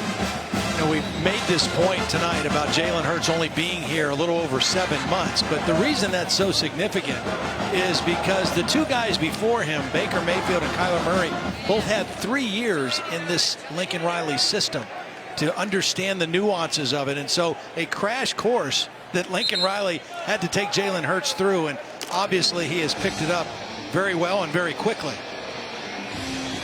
It's interesting talking to Lincoln Riley. You asked him, how much you're going to change what you've done here in the past. Yeah. Coaches always change and add wrinkles regardless if they have quarterback changes. Every year they're adding something or maybe taking things away that didn't work. And he said that they wouldn't change very much from what they've been in the past. Eric King hands it off inside to Kyle Porter. I thought the interesting thing, he says, we don't put in particular plays for him. What we try to figure out as we watch him practice, and there are flags down now with some extracurriculars at the end of the play, is what is he comfortable with, particularly in the passing game? What can he process well, and what does he not process as well? After the play, personal foul, unnecessary roughness, defense number 32. 15-yard penalty, the end of the run, automatic, first down. Valerian Turner Yell guilty of the personal foul. He said sometimes you watch practice day after day, and then you go watch the practice film and you realize that a particular passing route combination was designed for it to go to a particular receiver, but he keeps throwing it somewhere else. You wonder, okay, maybe he's not comfortable throwing it to the primary receiver, and then we change the play or we get rid of it. Right, and you can adjust things within the passing concepts. The one thing I do think that he has done and changed is we've seen Jalen Hurts run the football between the tackles more than we saw Kyler Murray do. And of course, Baker Mayfield, they didn't call that play for him. Marquez Stevenson Knocked around, but stayed on his feet and got 9 more. Houston looked like it found a little rhythm on offense at the end of the half. Their first 4 drives at 34 yards total. The last 2 at 119 in all 10 of their points. He started to settle down. Dana Holgorsen, I mean, he's been around Oklahoma. I mean, he knows their people. He couldn't beat them when he was at West Virginia, but he's familiar with them, even though it's a different defensive system. A lot of the same people that he faced last year in Morgantown. He calls the plays. And a handoff to Porter, and he got wrapped up immediately by Ronnie Perkins. Loss on the play. That was good, solid defense, because you say, why didn't D'Eriq King pull that on the read? There were 2 defenders outside that he wasn't going to go outside with the ball either. That was just good, fundamental defense by Oklahoma on that play. A big play call here for Coach Holgorsen.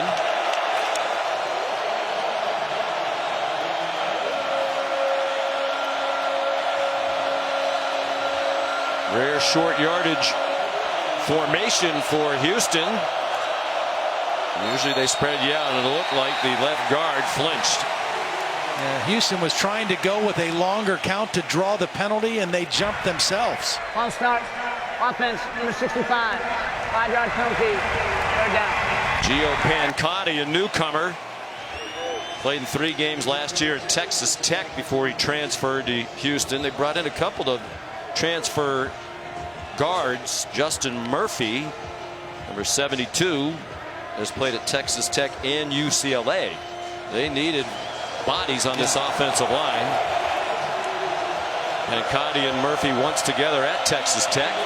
They're the guards on the field right now. 3rd down and 6. King, plenty of time. Long throw going for Courtney Lark. And it wasn't all that close. Parnell Motley running in coverage for the Sooners. Dana Holgorsen's going to punt now. I think if they would have gotten a completion and gotten closer to that marker, he might have gone for it here on 4th down, just knowing that they're going to have trouble stopping Oklahoma on a consistent basis. But 4th and this long, he's got to punt the football. Yeah, the penalty was a killer. Here's Dane Roy with C.D. Lamb back deep.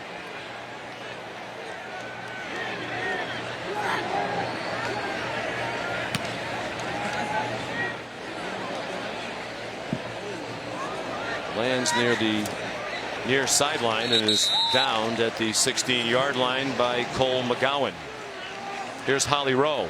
You guys were talking about the relationship that Jalen Hurts is trying to build with Lincoln Riley and how they're adapting that offense. And it's also very interesting. Lincoln Riley is the head coach, obviously calls the plays, but he's in every single quarterback meeting. He said one of the things we've done is we keep that room sacred. He said when other coaches come to visit and people want to learn about our offense, I never let them come into meetings with the quarterbacks, because I need them to be vulnerable in that room. I need them to be able to tell me, hey, coach, I didn't see it, or I didn't know that.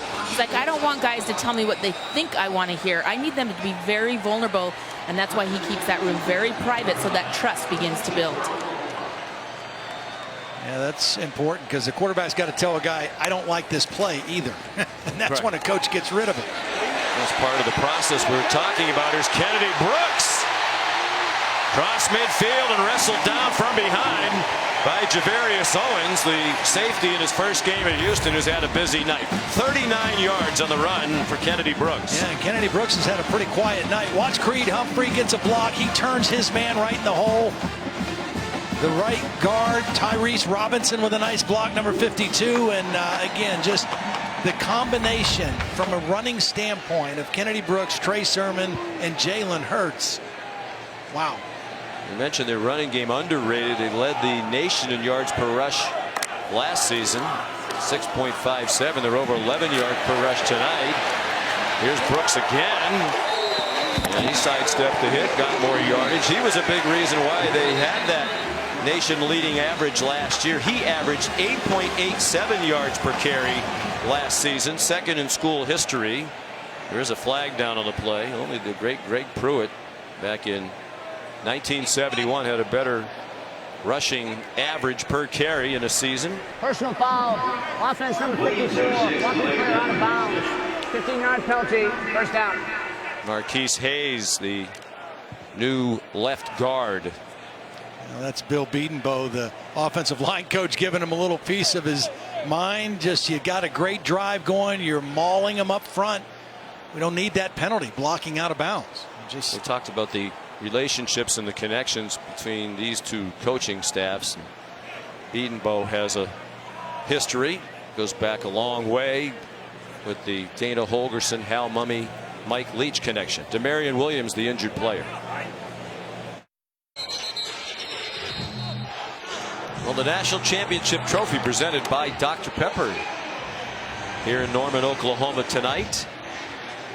Sooners certainly a contender to win a national championship. They have to be encouraged by the much improved defense, at least so far, against a Houston team that was one of the highest scoring in the country a year ago. And a smooth debut for Jalen Hurts as an Oklahoma Sooner. 9:22 to go, third quarter. It's 28-10 in favor of the Sooners, and they have 1st and 17 at midfield.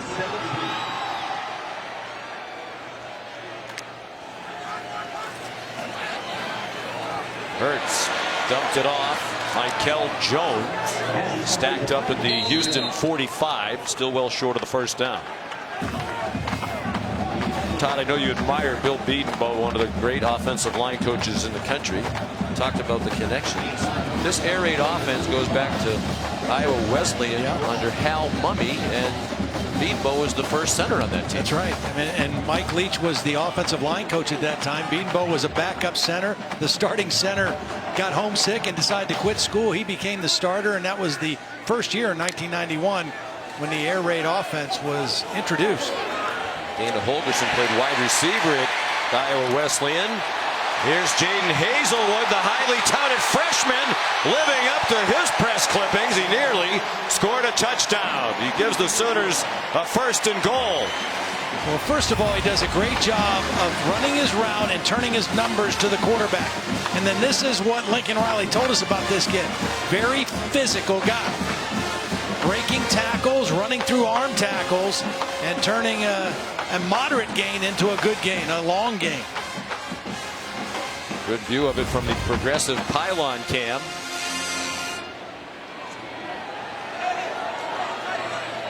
Two catches for the freshman Hazelwood in his collegiate debut. Hurts running away from the pressure from Grant Stewart, and he leaps into the end zone for an Oklahoma touchdown.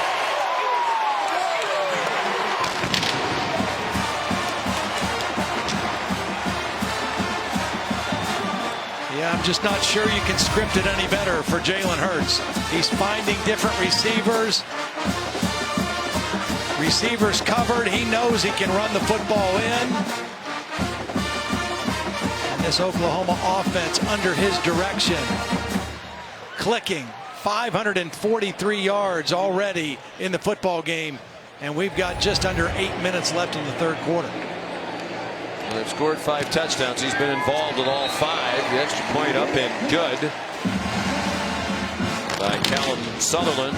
Hurts has thrown 3 touchdowns and rushed for the other 2.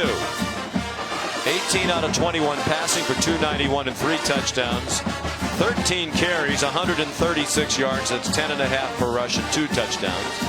And the only little blemish, that lost fumble in the first half. You know, and he made his presence felt in the weight room, as Holly chronicled earlier, as a leader on the practice field, but you still don't know until you go out and play real games what he's going to look like, how he's going to respond, how he's going to react. I mean, he has really shown out well tonight as the starting quarterback for Oklahoma. Well, it wasn't all that long ago he was officially named the starting quarterback. I think most people assumed when he transferred here they might have been given some assurance he'd have the job. That was not the case. He had to win it from that man, Tanner Mordecai, redshirt freshman, and from the most highly recruited true freshman quarterback in the country, and Spencer Rattler. Here's Jeremy Singleton. Excellent special teams coverage. Trajan Bridges, another one of those highly touted wide receivers covering kickoffs. There's Spencer Rattler, the freshman out of Phoenix, Arizona, the consensus #1 quarterback coming out of high school this year. We talked to Jalen the other day and asked him about it, and he said, well, kind of brushed it off as if he thought he was going to be the quarterback all along. And we thought, well, maybe Lincoln Riley just said it was close because he wanted to build up the other two, not get them too dispirited. Lincoln Riley said, no, it was a competition when we talked with him yesterday. He did say that, and I believe that, but I also know that he was named the starter earlier on the calendar than either Baker Mayfield or Kyler Murray. And there's Marquez Stevenson, the catch and run. And you know what, Sean, you have to do that. If you're Lincoln Riley or any head coach in college football now, the way quarterbacks are picking up and leaving and transferring and entering the transfer portal, you have to keep it as competitive as you can and make everybody believe that they have a chance to compete, or else you're going to lose guys. Well, the reason I believe Lincoln Riley, we'll talk about it after this play, Mulba Carr has come in as the tailback, senior out of Austin. The pistol behind De'Aaron King, who's running out of time, got hit by Kenneth Murray as he threw it away. Boy, I think King didn't realize how quickly he was running out of time because, as we've seen all night, he probably didn't realize how fast Murray is. Boy, he really can accelerate. You're right, at 240-plus pounds, I mean, he can really go. And he gets to the quarterback faster than De'Aaron King thought he was going to get there. Here's why I believe what Lincoln Riley said when he said it was a competition and it wasn't a foregone conclusion that Hurts is going to be the quarterback. He said if there was ever a time in the preseason we give the bulk of the reps to one quarterback, it would have been this preseason because Hurts doesn't know our system. Right. But we did it. We gave everybody equal reps, including the two freshmen, because we weren't sure who the quarterbacks were going to be.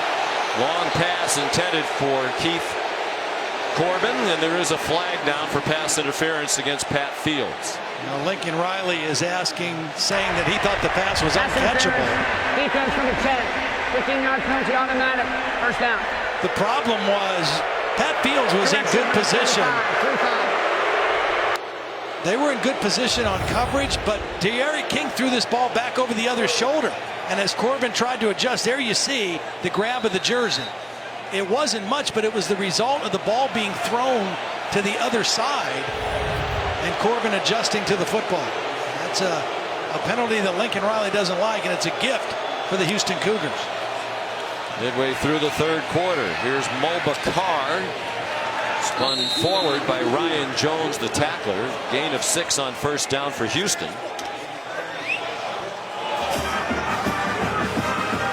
Was their second leading rusher among running backs last year, behind Patrick Carr, who's injured and not here tonight. Ran for 325 yards a year ago to Carr. Somehow Houston has to generate some chunk plays. They got to get the ball thrown down the field. This is an explosive, potentially explosive offense. Only 177 yards of total offense. They've had no big plays throwing the football down the field. Which is why I think you could make the case that Oklahoma is clearly much improved on defense, because this is a Houston offense that averaged 44 points last year. Quarterback back, outstanding receivers back. A lot of the same running backs have returned, although Patrick Carr not here tonight. That one was intended for Jeremy Singleton. And that's another throw that De'Aaron King would just misfire. He had an open receiver, he had good enough protection, and a normally very accurate passer missed again. And now it's 3rd and 4, and again, a situation where Houston really has to convert. King 9 out of 16.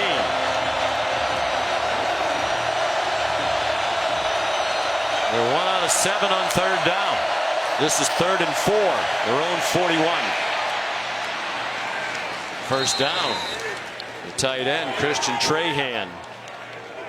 Dana Holgerson thinks he has a chance to be really good. You know, when we saw West Virginia last year, they had a tight end, Trevon Wesco, that was a real factor for them, a very much of a force.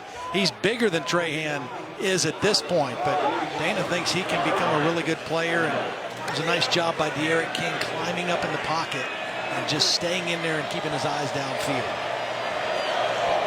Second career catch for Trahan. The only other one was last year as a freshman in their Armed Forces Bowl loss to Army. Kyle Porter, the ball carrier, and it was a loss, 70-14. Houston started out last year 7-1, rolling right along, scoring a ton of points. Ed Oliver, their outstanding defensive lineman, a first-round pick of the Buffalo Bills, got hurt. And the defense couldn't stop anybody. They lost 4 of the last 5. Wound up firing Major Applewhite after 2 seasons. Brought back Dana Holgerson. Crowd thought there should have been a holding call. There's a flag down as the deep throw is incomplete. Looked like a pretty blatant hold when you hear half of the 80,000 hollering for it. Justin Murphy looked like he ripped down Neville Gallimore. Excellent job by Pat Fields, the safety, reading the deep throw and getting back to help his corner. Play. Holding, offense number 72, personal foul, roughing the passer, defense number 90. The fouls are all set. We play second down. I think Gallimore was he the guy who got held? And he still roughed the passer. There's the hold right there in the middle of the line. And then at the end of the play, the late extra hit. That's a good call. Yep. I've been a little bit frustrated by being held. Gallimore, one of their 4 team captains.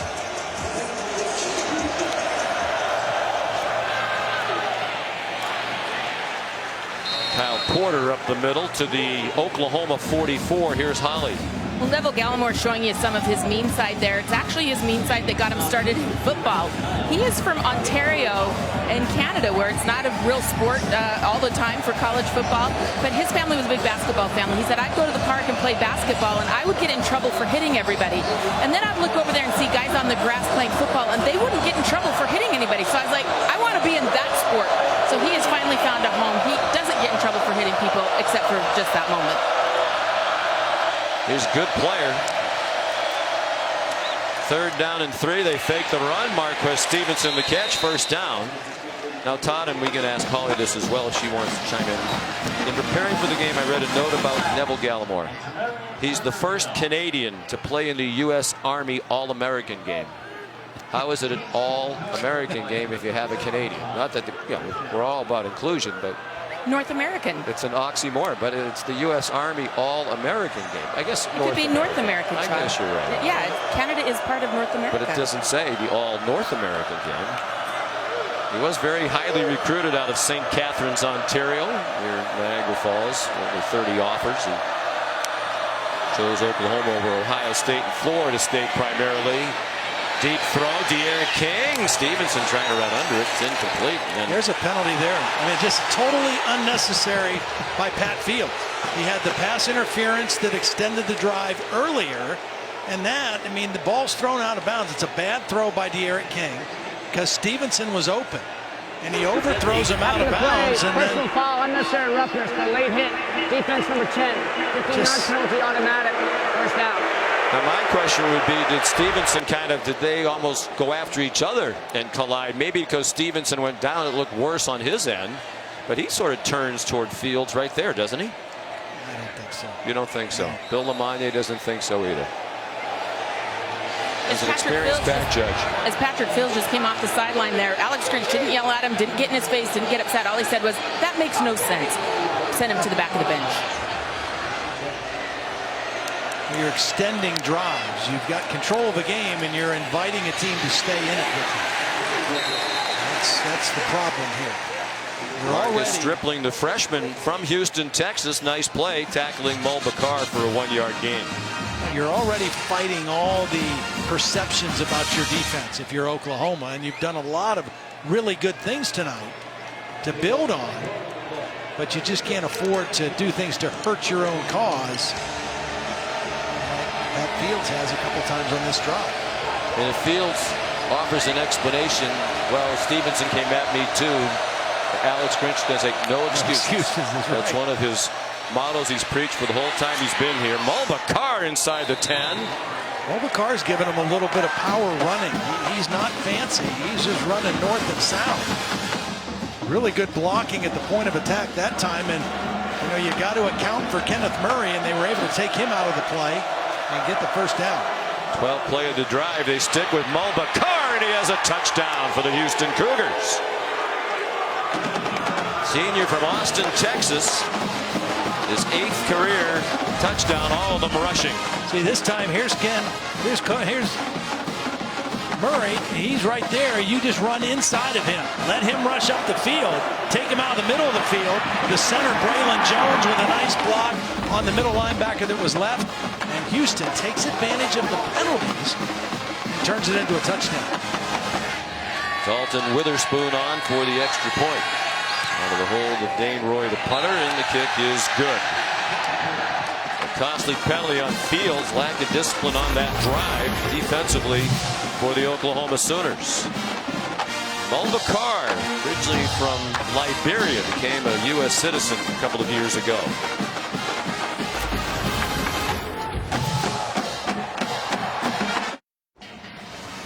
Aerial coverage provided by Goodyear from end zone to end zone. Go further with Goodyear, more driven.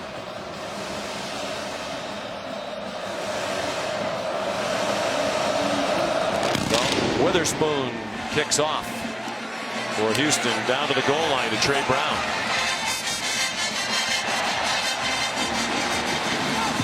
And he's tackled at the 20 by Garrison Vaughn. Well, Todd, one of the big stories of this opening weekend is continued tonight with Jalen Hurts' performance. The performances of the notable transfer quarterbacks. And these were just the most notable ones. The only quarterback that didn't win was Kelly Bryant. It had great stats, but they lost at Wyoming. Kind of one of the surprising upsets of the weekend. But other notables, Austin Kendall, who was competing with Kyler Murray, he's now at West Virginia, won his opening game as the starter there, was able to play right away. But that is a big trend right now in college football. Helped Neil Brown win his Mountaineer debut as head coach against James Madison after the run action. Wide open receiver. Charleston Rambo taken down in Houston territory at the 46-yard line by Gleason Sprewell, the returning starting safety out of Surprise, Arizona. Wow, what a beautifully designed play. You know, Jalen Hurts has already run for over 130 yards. He's show and run all the way. He's got the ball tucked. And at the last minute, he pulls it back out and finds an open receiver in Lee Morris. Or actually Rambo, I'm sorry for the nice catch, but just beautiful design on showing run to the last minute. These plays are so well thought out, so well executed that big thing under Lincoln Riley these last 4 years, they have receivers who are so wide open. Here's Trey Sermon. They go back to the running game. He gets a first down, got banged out of bounds at the 34. And Dana Holgorsen has himself to blame, perhaps, for the fact that he is going up against a Lincoln Riley offense tonight, because Lincoln Riley was a backup quarterback at Texas Tech, Mike Leach, when Dana Holgorsen was an offensive assistant. And Dana Holgorsen said, I went to Mike Leach and said, please make this guy a student coach, because we can't even practice when he's running the offense in practice. Lincoln Riley said that was a little harsh. But once he did decide to give up playing, become a student coach, he said Dana Holgorsen was a tremendous mentor to him. He said he learned a lot about offense and a lot about coaching from that man, Dana Holgorsen. They have a long history together. Lincoln Riley's wife was the nanny of the Holgorsen kids when they were all in Lubbock, Texas together. A lot of respect for each other and a couple really brilliant football minds. All traced back to Hal Mumme and Mike Leach. Juggling catch made by Nick Basquin. He goes down just shy of the first down at the 25. Here's Holly Rowe. Well, as you mentioned, Lincoln Riley's wife was a daycare provider for Dana Holgorsen's kids when he was at Texas Tech for many years. In fact, they were so close that when they got ready to get married, Lincoln and his wife actually asked Dana Holgorsen if he could have their children in their wedding. So there you see the kids there in the wedding with Lincoln Riley and his wife. Logan, Dana Holgorsen's son, is actually a backup quarterback on this Houston team now, so they've grown a lot. Lincoln Riley said we were really close. You know, time and distance, they're not quite as close now just because they don't check in as often, but seminal moments in their career's development. On third down and 1, Hurts, nice bounce to the outside. Off he goes again, shoved out of bounds. Just shy, no, it's a touchdown. After a little deliberation, the touchdown signal given. They've scored 6, and he's been a part of all of them. And this is just a read by Jalen Hurts because this was supposed to go inside between the tackles. Did he stay in bounds? I don't know. That one's close. That right foot, I think, went out of bounds before the ball crossed the pylon or the plane. Might have to bring in Bill on this one. This is from the official's hat who made the call for touchdown. On the field is a touchdown. That plays under further review. Looks like the. Here's Bill Lamagnier speaking as we look at it from the progressive pylon cam. It appears to me that the right foot stepped out of bounds prior to the ball hitting the goal line. So I think replay's going to have a challenge here, but they should be able to reverse this, put the ball short of the goal line. But it was a brilliant read by Jalen Hurts because this was an inside quarterback run in between the tackles, and he saw it and bounced it outside because the defense had caved in and almost got it to the end zone, or did get it to the end zone. We'll find out momentarily. Now my question, Bill, would be, his right leg goes across the sideline but doesn't touch the ground. So as long as it's still in the air, is he okay as the ball continues to advance toward the pylon? The question you have here is, does he have to get the ball over inside the pylon here?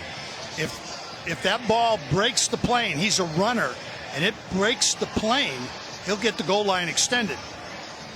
So this is a challenge for replay on this one. Well, that's my question here, because I think he breaks the plane before his foot hits out of bounds, although the ball is a little bit behind him as he comes near the pylon. Tough call. Yeah, it's either going to be a touchdown or it's going to be inside the 1 yard line for Oklahoma, but for Jalen Hurts, it's putting him up over 160 yards rushing. If I could add, where the ball crossed the sideline is where the ball actually should be placed. Because as he ran and then he steps out of bounds, even though it's beyond the goal line, it's where the ball crosses the sideline. Right. And the ball was a little bit behind him by his right hip. After review, number 1 went out of bounds with the ball in his right hand at the 1 yard line. He does not get goal line extended. He's going to touch the pylon of the end zone. Therefore, it'll be first and goal, the 1 yard line. Well, give it to him again. All right, it's his night. He's rushed for 161. That is a career high. More rushing yards than he had in any game at Alabama. 14 carries. Oklahoma as an offense has had 9 runs of 12 yards or more.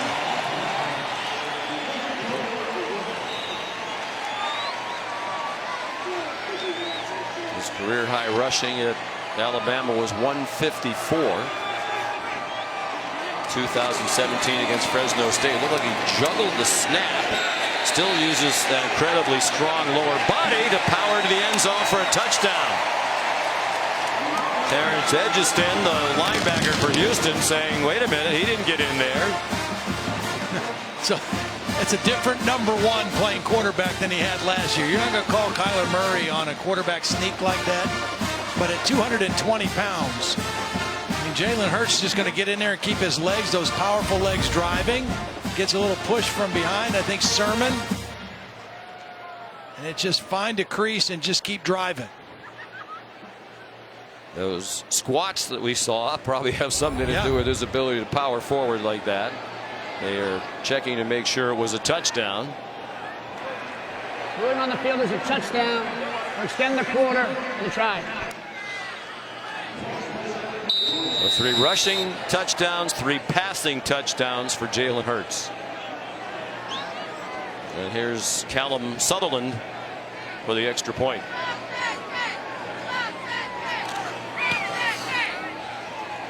Right down the middle, and that is the end of the 3rd quarter.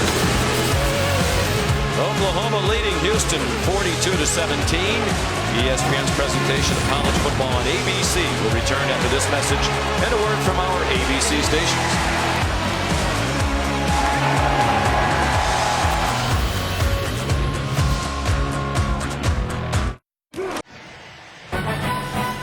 Tomorrow, cap off this Labor Day weekend with some more great college football. Number 9 Notre Dame in Louisville at 8 Eastern time, live on ESPN and the ESPN app. Cardinals trying to bring their program back, turn to a very talented young coach, Scott Satterfield. 3 Sun Belt titles in 6 years as the head coach at Appalachian after a long stint as an assistant there. Booming kickoff by Gabe Burkich for a touchback. And let's take a look at tonight's Pacific Life game summary.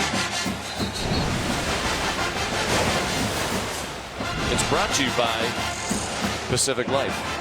And here's the quarterback comparison. Disappointing night for De'Aaron King, especially on this national stage. But not a disappointing night for Jalen Hurts. The 161 rushing yards, surpassing anything he did at Alabama. And he's coming up on his career passing high as well. He is 332. His career best was 347, 16 season against Mississippi State. Yeah. Just an incredible start for him. Really has been outstanding. And I'll tell you what, just what I've seen through 3 quarters in the improvement of the Oklahoma defense. They're not all the way there yet. Foul, illegal blindside block, receiving team number 54. A penalty been forced half the distance to the goal. First down. A new emphasis in the rules this year is the blindside block, trying to take those away, and it's kind of a clear call, especially when the play is not even being returned. Easy call to make. Nathan Fox, the guilty party for the Cougars, and it's going to back him up.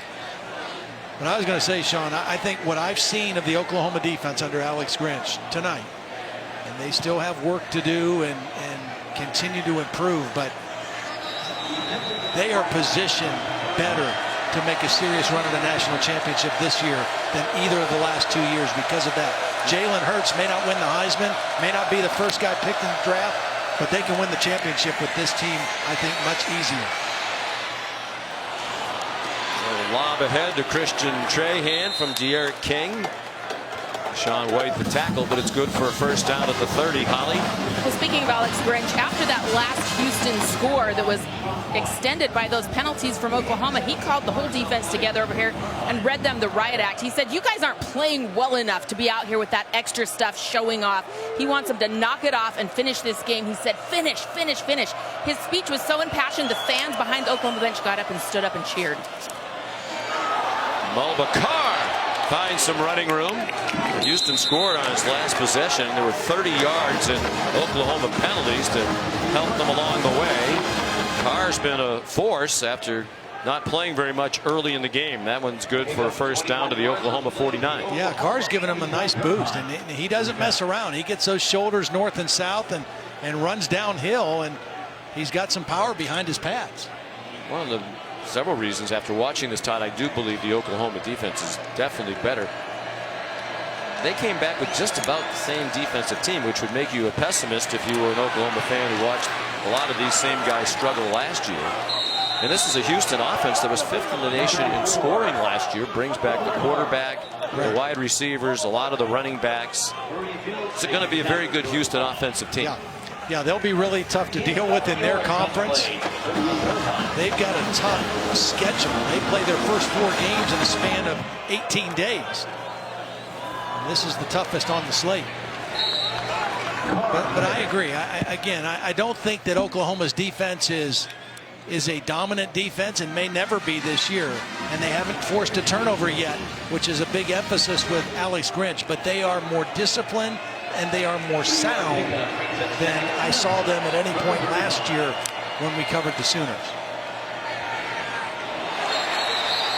Incomplete pass. Stevenson might have been looking at the defense instead of the ball. When we talked to Alex Grinch, said, tell us about your defense. Said, first of all, it's effort-based. And if you don't run to the ball, Kenneth Murray told us that. He said day after day after day, Grinch tells him it's all about the ball. That's the most important thing. Get to the ball and take the ball away. And he's a big believer in no excuses. He doesn't want to hear, well, the other guy messed up, or the coach has got us into a bad call. Your Big 12 players expected to make plays at a high level. Kyle Porter back in at running back. De'Aaron King inside the 20. After paying attention to that tape that Coach Holgerson showed him of Kyler Murray sliding down and getting out of bounds, he wisely ducked down after a 19-yard pickup. Derek King is he's not had as explosive of a game as he's capable of, but he's made some nice plays. It's almost like he bristles at the dual. Before the snap, Oklahoma takes its first timeout of the half. Because it implies you're more of a runner, I think, than a thrower, and he wants to be known as a thrower, and he really is. But I think we've seen tonight when he runs with the ball, he's dynamic, and they need that aspect of it.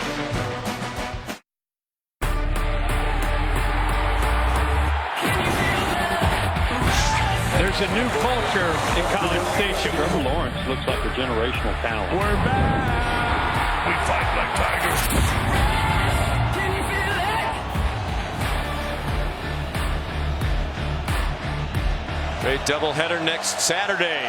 On this Sunday night, Houston on the move, down 42-17, and Ronnie Perkins, another big play. He's been in that backfield a lot of the night, and he stopped Kyle Porter.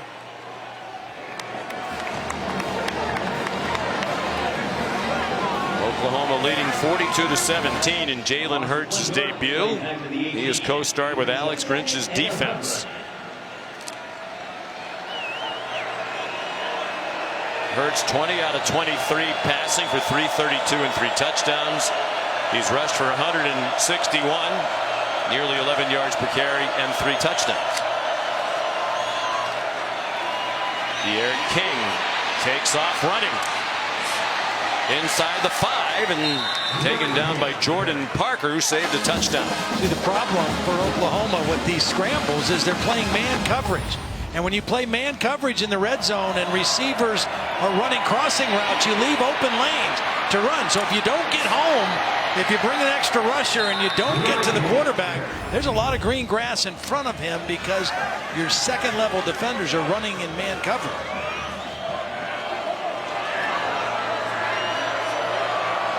First and goal, Houston. After a slow start offensively, they found a little rhythm since the end of the second quarter. It might have been a face mask there as Kyle Porter got spun around. No flag on the field. Kenneth Murray in on another tackle. He was tackled by Kenneth Murray and Patrick Fields. During the last commercial break, we saw on the near sideline, Todd, Jalen Hurts talking to Kyler Murray. Yeah. Of course, Oklahoma, the only school to have 2 different quarterbacks win the Heisman Trophy in back-to-back years. And if you voted after this first full weekend for the Heisman Trophy, it might be Jalen Hurts making it 3 in a row. He's off to a great start. Out of the pistol. Porter behind King. And he got driven back. John Michael Terry. Murray in there again. Well, we called him his name a lot. Kenneth Murray is just like a heat-seeking missile. I mean, he finds the football, and he's very fast. He accelerates to the ball so well. Well, Kenneth told us in our conversation earlier this week, Coach Grinch says it's all about the ball, and that's what he's done. Find the ball and attack it with great effort and speed. Porter's had a rough debut for Houston. 12 carries, 15 yards. Third down and goal, nearing 10 minutes to go here in Norman, Oklahoma. King pulled it down, didn't get far, perhaps just barely across the line. And it'll be 4th down and goal. Well, this was a design quarterback run, and Oklahoma was not fooled. They tried to bait the Oklahoma defense into thinking pass, but it's a design run. You see the pulling guard and the tackle. Oklahoma was not fooled. They had a lot of red hats to the football, crimson hats. And now it's 4th down. And with 9.5 to go, Dana Holgerson's going to go for the touchdown. Oklahoma was 113th on defense on 4th down last year. Their opponents converted 20 out of 30. They throw a fade and a touchdown to Marquez Stevenson.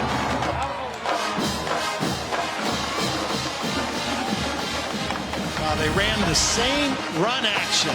They pulled the guard and the tackle. It was a little combination route outside and perfect throw over the outstretched arms of Jordan Parker, who was in coverage.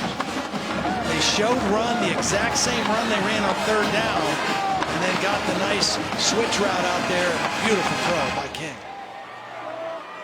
And the touchdown for Stevenson, who was a 1,000-yard receiver last year. The extra point up and good for Dalton Witherspoon. 9:11 to go. Oklahoma leading 42-24. ABC's Primetime College Football is brought to you by Pacific Life. 150 years strong. Protection and retirement solutions for your future. We're just going to go back and look at this touchdown because it was beautiful execution by the two receivers. Stevenson's going to run this route. Singleton's going to come inside, and the two defensive backs, they're going to switch their coverage. So Jordan Parker, who's outside, is going to stay outside. The problem is he didn't go back deep enough, and it was a perfect throw by De'Aaron King over his outside shoulder. I mean, just perfect execution by De'Aaron King. It hasn't been his best game throwing the ball, but that was a beauty. Dalton Witherspoon kicks off. And it goes out of bounds, so Houston will be penalized. Let's check in again with Holly.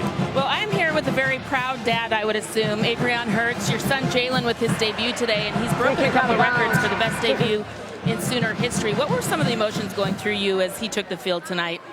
I mean, we're just happy for him. He's waited a long time. It's kind of like, you know, he's back where he was and where he, you know, you could say belongs. And so I'm happy for him and the team, most important. You know, it's a great game. And, you know, playing in Houston, you know, being from Houston, so that's a little extra, too. You're a coach. How have you appreciated the way your son has handled all of this, competing for this job here, not talking about it in the media, just doing it on the field? I mean, you know, it was a journey. It was hard, but, you know, I've always tried to tell him he's built for this. You know, God put everything, you know, God does everything for a reason, and this was not an accident, you know, and it's just something that God had for him to go through. And so he's gone through it, and, you know, we're glad, you know, like I said, God doesn't make mistakes.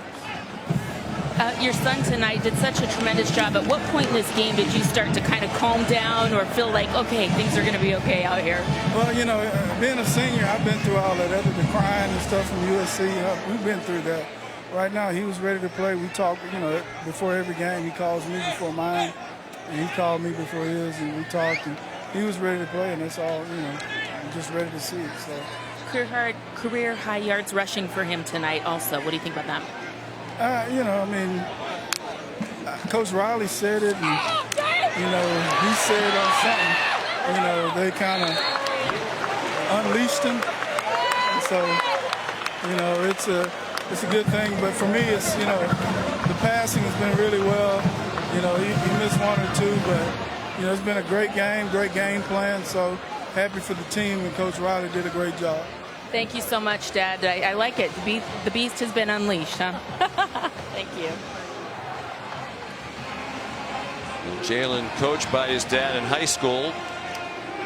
Both of these starting quarterbacks, sons of coaches. Yeah. Ramondre Stevenson has gotten in to see his first action. Number 29, junior college transfer from Cerritos in California. Ball ripped away by Derek Parrish, and Jalen Hurts called upon to make a tackle. Just ripped the ball out. I mean, literally. It's what Joe Coughlin, the defensive coordinator, said about him. We visited on the phone the other day. He said he makes plays just because of effort. He plays so hard.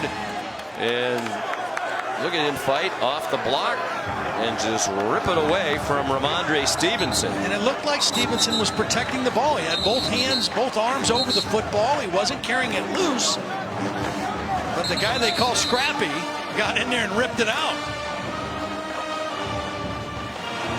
Coach Coughlin said he's really not physically gifted, not particularly big or fast, but plays with such effort that he makes a lot of big plays, including that one there.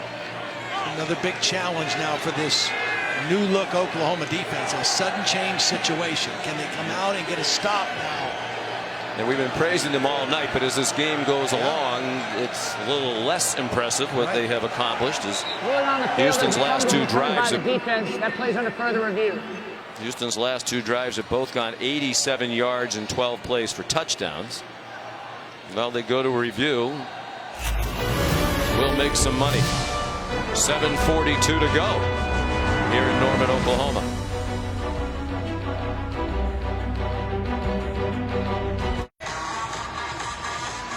Aerial coverage provided by Goodyear from end zone to end zone. Go further with Goodyear, more driven.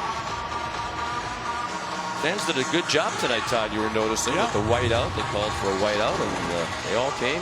Most of them did, dressed in white. Over a capacity crowd, 84,534. The attendance official capacity here is just over 80,000. A little partial to my whiteouts, but I think this is a pretty good one. You're saying Penn State is where they're doing They're the best. ultimate. Mulbacar. That blasted Kenneth Murray in there again. That's his 12th tackle and 4th for a loss. He's had a sack tonight, living up to the preseason Big 12 Defensive Player of the Year accolades. He's a guy now, if he continues the way he might reverse a little bit of the trend with defensive players not getting drafted high off these Oklahoma teams. It used to happen on a regular basis, not so much in the last few years. Last year you mentioned 8 guys drafted, no defensive players drafted off this Oklahoma team. King. Marquez Stevenson. He goes out of bounds with a first down. Well, as you see at the bottom of your screen, Houston scored in 4 of the last 5, and they're inside the 30 again. Remember, this is an offense that came back almost intact, and they were explosive last year. So my question now is the Oklahoma defense that much better, or did it just take Houston a little while in a new offense and in a primetime setting in front of a big crowd to find a little rhythm? I think they are still better. But I also made the point, I don't think they're there yet. They still have a lot of things to get better, to correct. But they are better than what we saw last year. Deep throw. Lots of contact. Incomplete pass for Courtney Lark with Parnell Motley there. So I said earlier, clearly the defense is better. Yeah. So I'm going to go now with I think they're better, but not quite as better as I thought they were an hour or so ago. They are better, but they still have a ways to go to be a championship, make Oklahoma a national championship contending team. But I've seen enough good signs tonight. I like when you get the view from the ref hat. They should have had you wear a camera in your hat when you officiated the Georgia spring game back in April.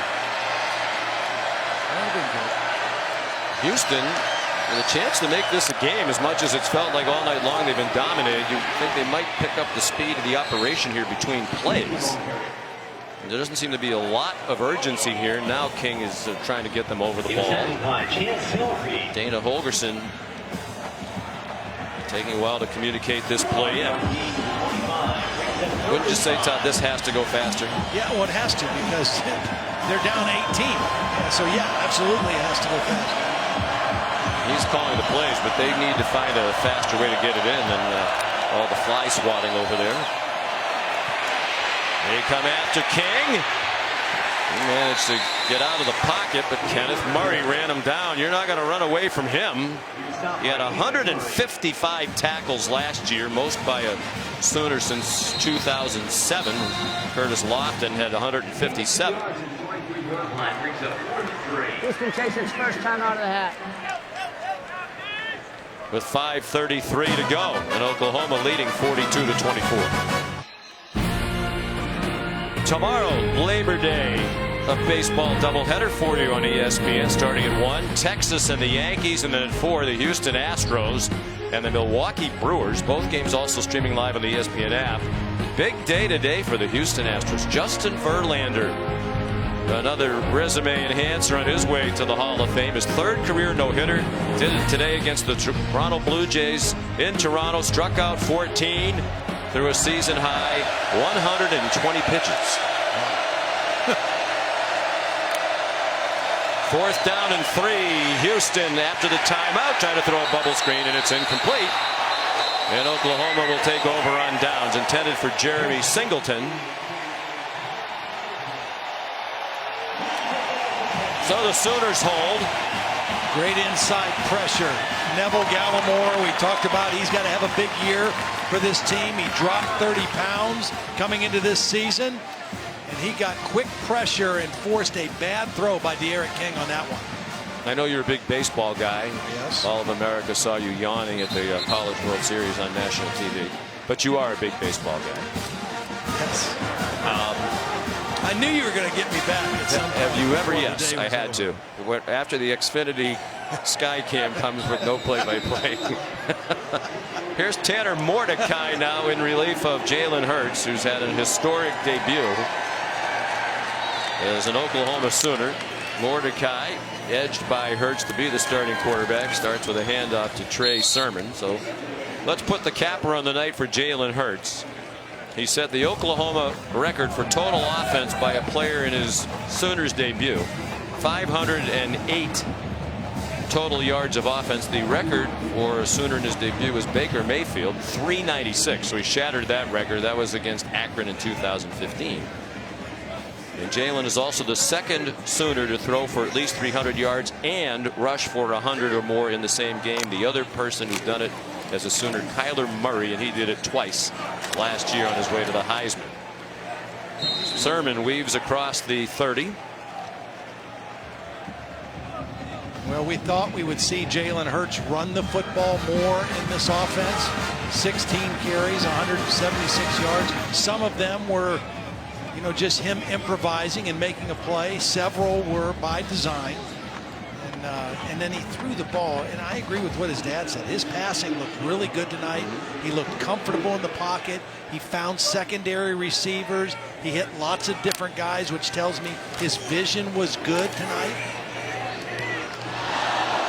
Pass incomplete, intended for Braden Willis. Mordecai, the new quarterback, redshirt freshman from Waco, Texas, Midway High School, played in 2 games last year and then redshirted, completed 2 out of his 4 passes. Lincoln Riley likes this young man a lot. Said some ways in terms of temperament he reminds him of Baker Mayfield, to the point where every now and then he has to tell Mordecai to relax a little bit. So here's Reeves Munshaw with the first Oklahoma punt of the night. That was another story. He's kicking in a game for the first time collegiately after 4 years from Austin Seibert, and a pretty good punt. He's been sitting around for 3 years waiting for the chance. 41-yarder for the redshirt sophomore from New Braunfels, Texas.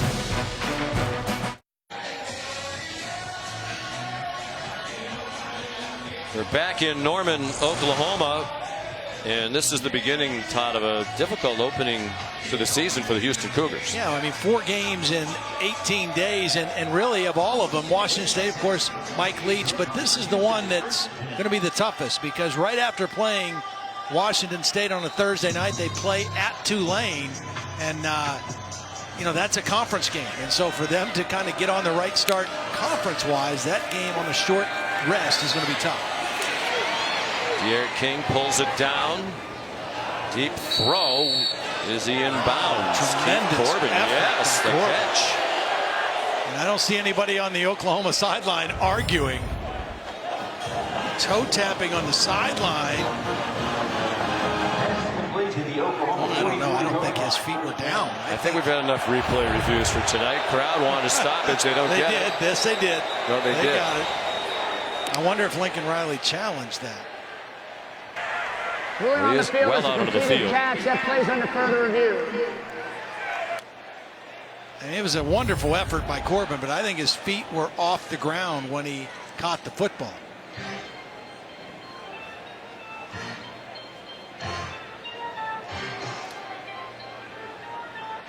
Ref cam again.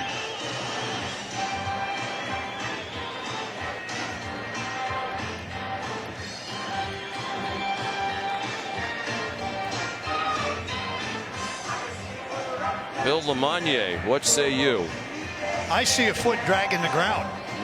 I don't think that other foot came up off the ground. A tremendous effort. Does he have possession? Well, he starts with control, and if that foot's in bounds and he maintains control going to the ground, you're going to have a catch. So right now, here's the critical point. You know, he's starting to get control. That left foot is dragging, and it was in bounds. Wow. Minimally, this is going to stand. It maybe even be confirmed.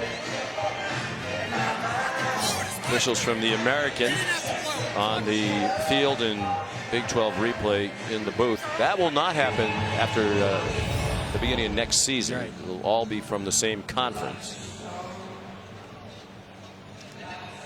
Showed the schedule for Houston. They are expected to contend. There are 2 divisions in the American. They were in the preseason media poll picked second, but right behind Memphis, only 1 fewer first place vote.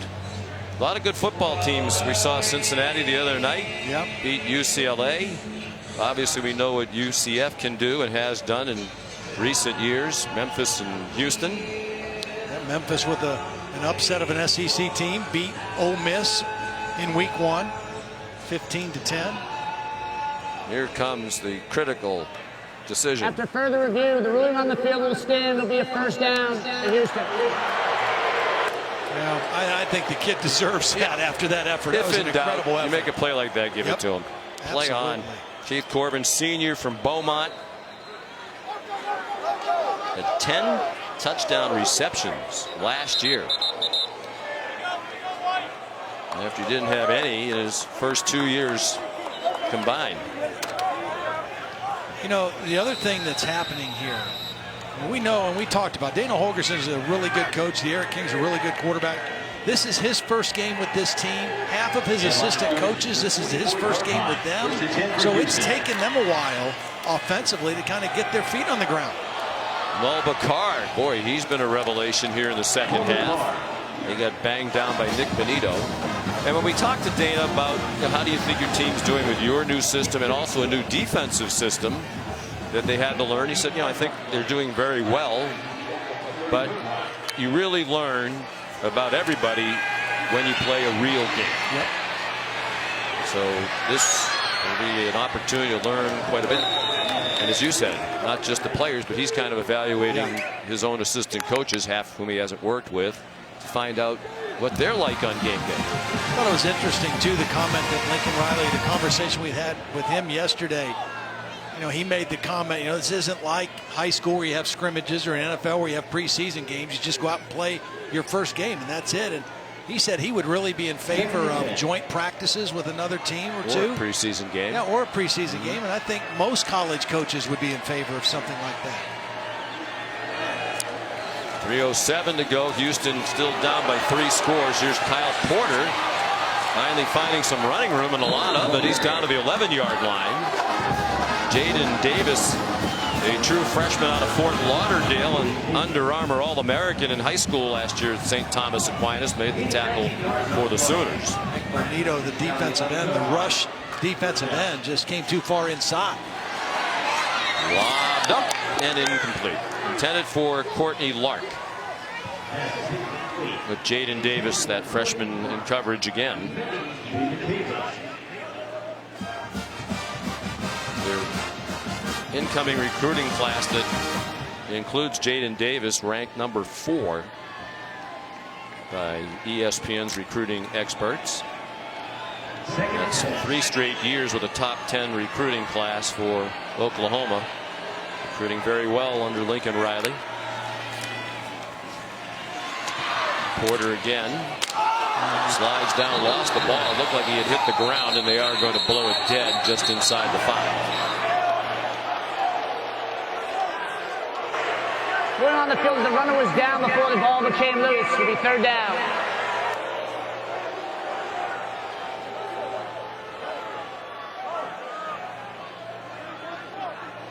So they'll try to go quickly here as Houston is running out of time. 2:20 remaining.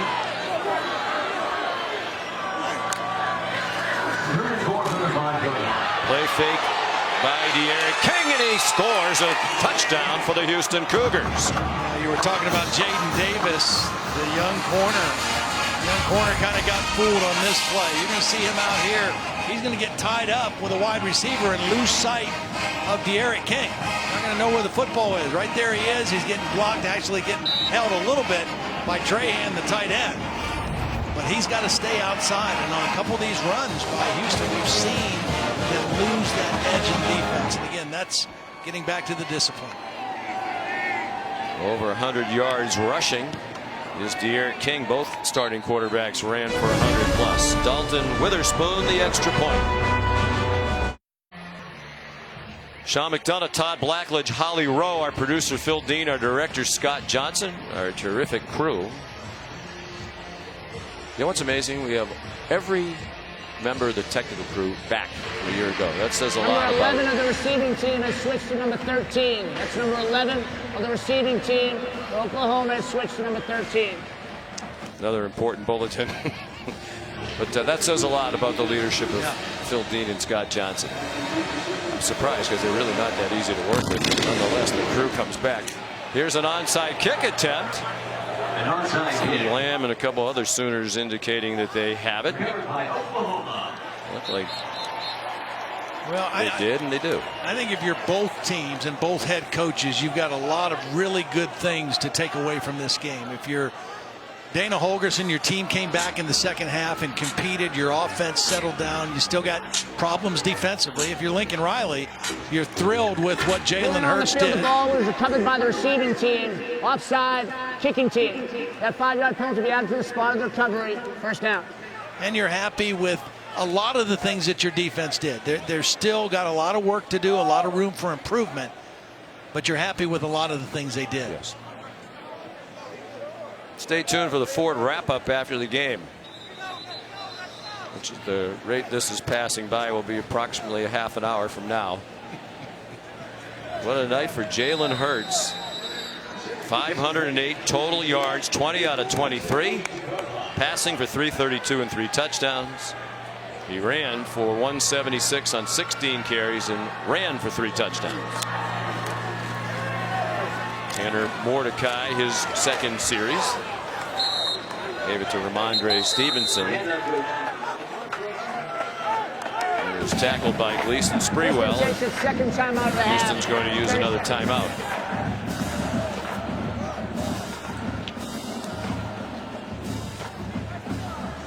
Well, I want to go back to the baseball promo. Okay. Because we have the Houston Astros on tomorrow, and a lot of people still watching this in Houston. I think the Houston Astros are going to win the World Series, by the way. Okay. Throw that out there. But Justin Verlander, our crack crew, they give us so much information. And this just happened to the no-hitter. His third no-hitter. And I said, you are a big baseball guy. Your son's being recruited right now. Ties in with Bob Feller, Cy Young, and Larry Corcoran. Larry Corcoran. With 3 career no-hitters. Have you ever heard of Larry Corcoran? I've heard of Larry Coker. Because, yes, I've not heard of because Larry what Corcoran. I think might be happening here is Ben Ward, who provides us with this information from the truck, might have a buddy named Larry Corcoran somewhere who he promised he would get mentioned on the air tonight. Is that a possibility? I think it's a possibility. He said actually the guy pitched in the 1800s and was 5'3". Are you serious? Yes, he was 5'3" and pitched with either hand. For the baseball lesson for you. Ramondre Stevenson, his best run as a Sooner in his debut. I never heard of Larry Corcoran, have you? No, I have not. Minute 50 to go. And in no hurry now, the Sooners. We asked if we might see Spencer Rattler, the true freshman. Yeah. My guess would be if things go well with Jalen Hurts, they'll play Spencer Rattler in 4 games, but maybe try to redshirt. Right, I mean, that you would can make do the that. most The sense. rule that came in last year, you can still play in 4 games. And you can redshirt him. Stevenson tackled by Peyton Turner. Houston takes its final timeout of the half. With 1:23 to go. That's the same thing with Houston. I mean, their backup quarterback, Clayton Tune, had to start the last 2 games because of the injury to De'Aaron King, but he appeared in 5 games, so he lost his red shirt. Dana Holgorsen would love to redshirt him this year, with King being a senior if he can. So it won't be a victory in his Houston head coaching debut for Dana Holgorsen. Meanwhile, here's the upcoming schedule for Oklahoma. They'll go to UCLA in a couple of weeks, an off week before they get involved in the Big 12 conference schedule with Texas Tech with a new coaching staff. Yeah, Matt Wells from Utah State. Let's well, go down to the field to see Holly Rowe. We have not had too many injuries tonight, which is a good sign, but the one injury has been significant to Shane Beamer, one of the assistant coaches for Oklahoma. You might notice he has got stitches above his left eyebrow, pretty good egg on the noggin. That's because he wasn't very smart, and after Jeremiah Hall, his H-back, scored the first touchdown of the game, he decided to headbutt him with his helmet on. Unfortunately, Shane did not have his helmet on, so the coach does have an injury tonight. Wow. Of course, he's the son of the Hall of Fame coach Frank Beamer. Thought Dad would have taught him a little better than that. Headbutt a guy with a helmet on. I don't think I ever saw Frank do that. Nope. There's Ramondre Stevenson into the end zone for a touchdown.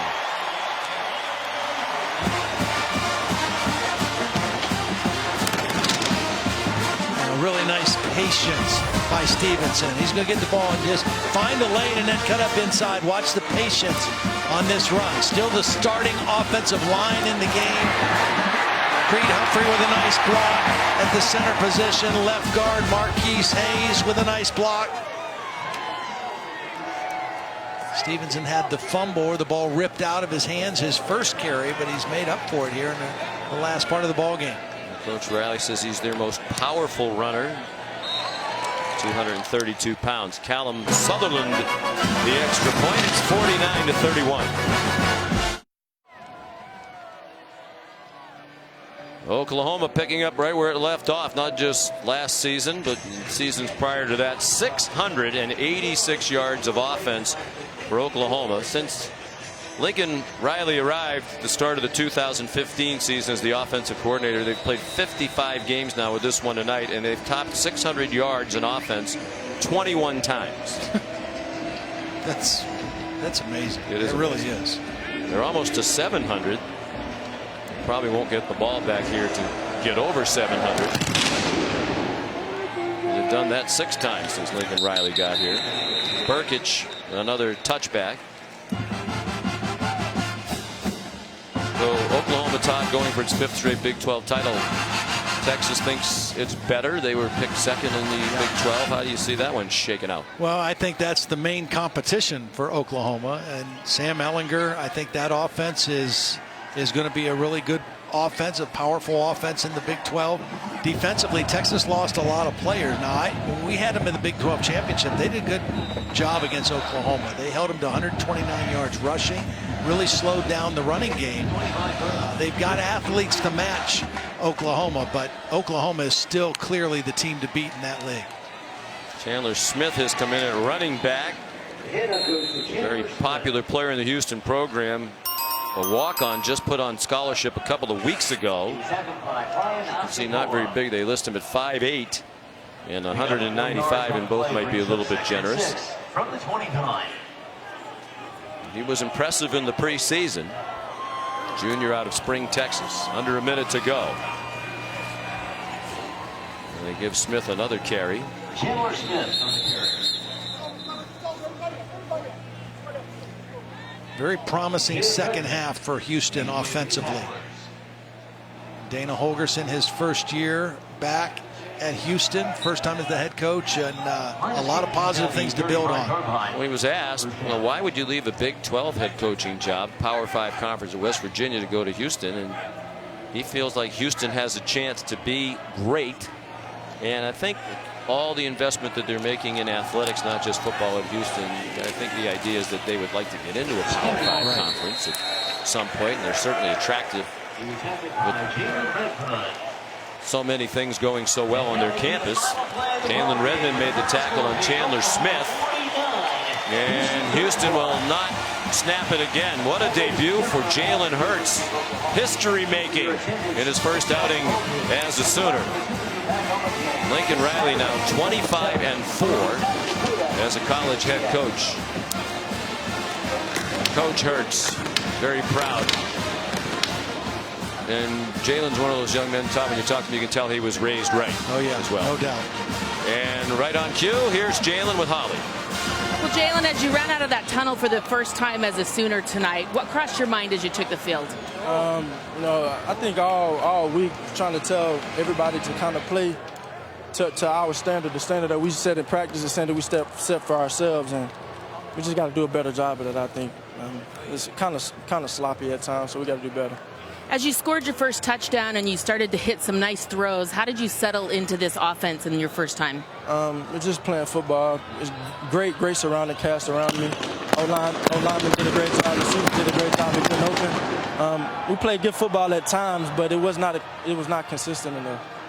You seem super disappointed right now, and yet you set a new school record for yards in a debut, and you're also the first Oklahoma quarterback in school history to throw for over 300 and rush for over 150. So can you be somewhat happy? I got to go talk to my boys. We got to get right. We got to get better. We got to take more steps. When you look back on this game tonight, what do you think is the thing that you've got to clean up most? Sloppy play, really trusting it, and just executing better. We got to execute better. All right. What does the future hold for you guys? What kind of feeling do you get from this debut? Hopefully, we can learn from our mistakes from this game and take that next step next week. Okay. Can I just get one smile? You played well tonight, Jalen. We got to do better, man. I'm telling you. All right. You gave me a baby one. I'll take it. All right. Thank you. Thanks. Has to do better. 3 passing touchdowns, 3 rushing touchdowns, 3 incomplete passes. The Ford wrap-up is coming up after these messages.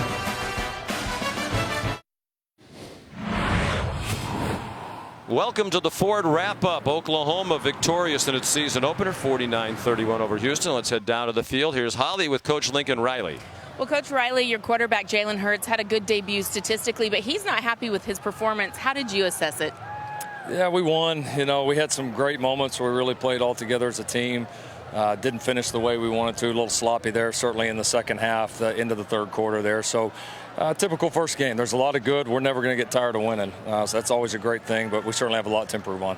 What, if any, satisfaction did you take that Jalen seemed comfortable in this offense right away? I felt like he would. I mean, that's how we want our guys to play, and that's part of why he won the job here. And so, you know, it's game one. He did a good job. There's a lot of things he's got to get better at. A lot of things our team's got to get better at, and that'll be our focus. A lot of the questions coming into this game were surrounding your defense. Good first half. How do you assess kind of where they were after the end of this game? Yeah, just got to finish. You know, the penalties killed us. We busted a couple of calls there at the end where we had some great calls that we got to execute better. So I love how we're flying around. I thought the mentality was good. Certainly some first game things, though, that we got to do better and do better quickly. All right. Any good takeaways like that you thought you were really good at? Like, give me one good positive thing. I just feel like it's a lot of negativity right now. Winning's awesome. We did a great job. We ran the ball well, you know, extremely well there. Thought we did a pretty good job until the end of their run game. We got a lot of pressure on King. Now, he's tough because he's hard to get down, but I thought we were very disruptive defensively the entire night. Okay, good. So a win's a win, right? That sounds better, right? That sounds better. Thanks, Thank you, Coach. Thanks, Derek. Good seeing you. It does seem like a group that's not very satisfied. Just put 686 yards on the board, and we mentioned a historic night for Jalen Hurts in his debut. He was tremendous. Yeah, he really was. And, you know, he talked about we got to get better, we got to, you know, fix some mistakes, but he didn't make very many mistakes. Only 3 incomplete passes. He ran when he was supposed to run. He extended plays. He did a nice job. He had the one mistake where he fumbled the football, but everything else he did, just moved the football, moved the offense, made good decisions, hit different receivers. He was spectacular, I thought, Sean. It seemed very comfortable in what is a new offense for him. You mentioned Baker Mayfield, Kyler Murray had much more preparation time on this campus to get indoctrinated in Lincoln Riley's offense. He just arrived about 8 months ago. All right, this is a little complicated, but bear with us. Over the last 15 seasons, the highest level of college football, 1,059 times there's been a player who's passed for 300 with 3 passing touchdowns in a game. 519 times over the last 15 years there's been a player who's rushed for 150 and had 3 touchdowns in that game. But both of those things have only been done twice. Johnny Manziel back in 2012 and Jalen Hurts. Yeah. I mean, well, that kind of sums it up. I mean, it was an incredible debut for Jalen Hurts. They ran the ball well. He directed the offense. And like we said, you know, in a short crash course in this air raid offense, very different than the offense he played in at Alabama. just a tremendous start for him. And I liked what he said when we visited the other day. He talked about how he just won the job a few days ago. Coach Riley said it was a tough call, whether it was he or Tanner Mordecai. And Jalen's answer was, well, they said that last year.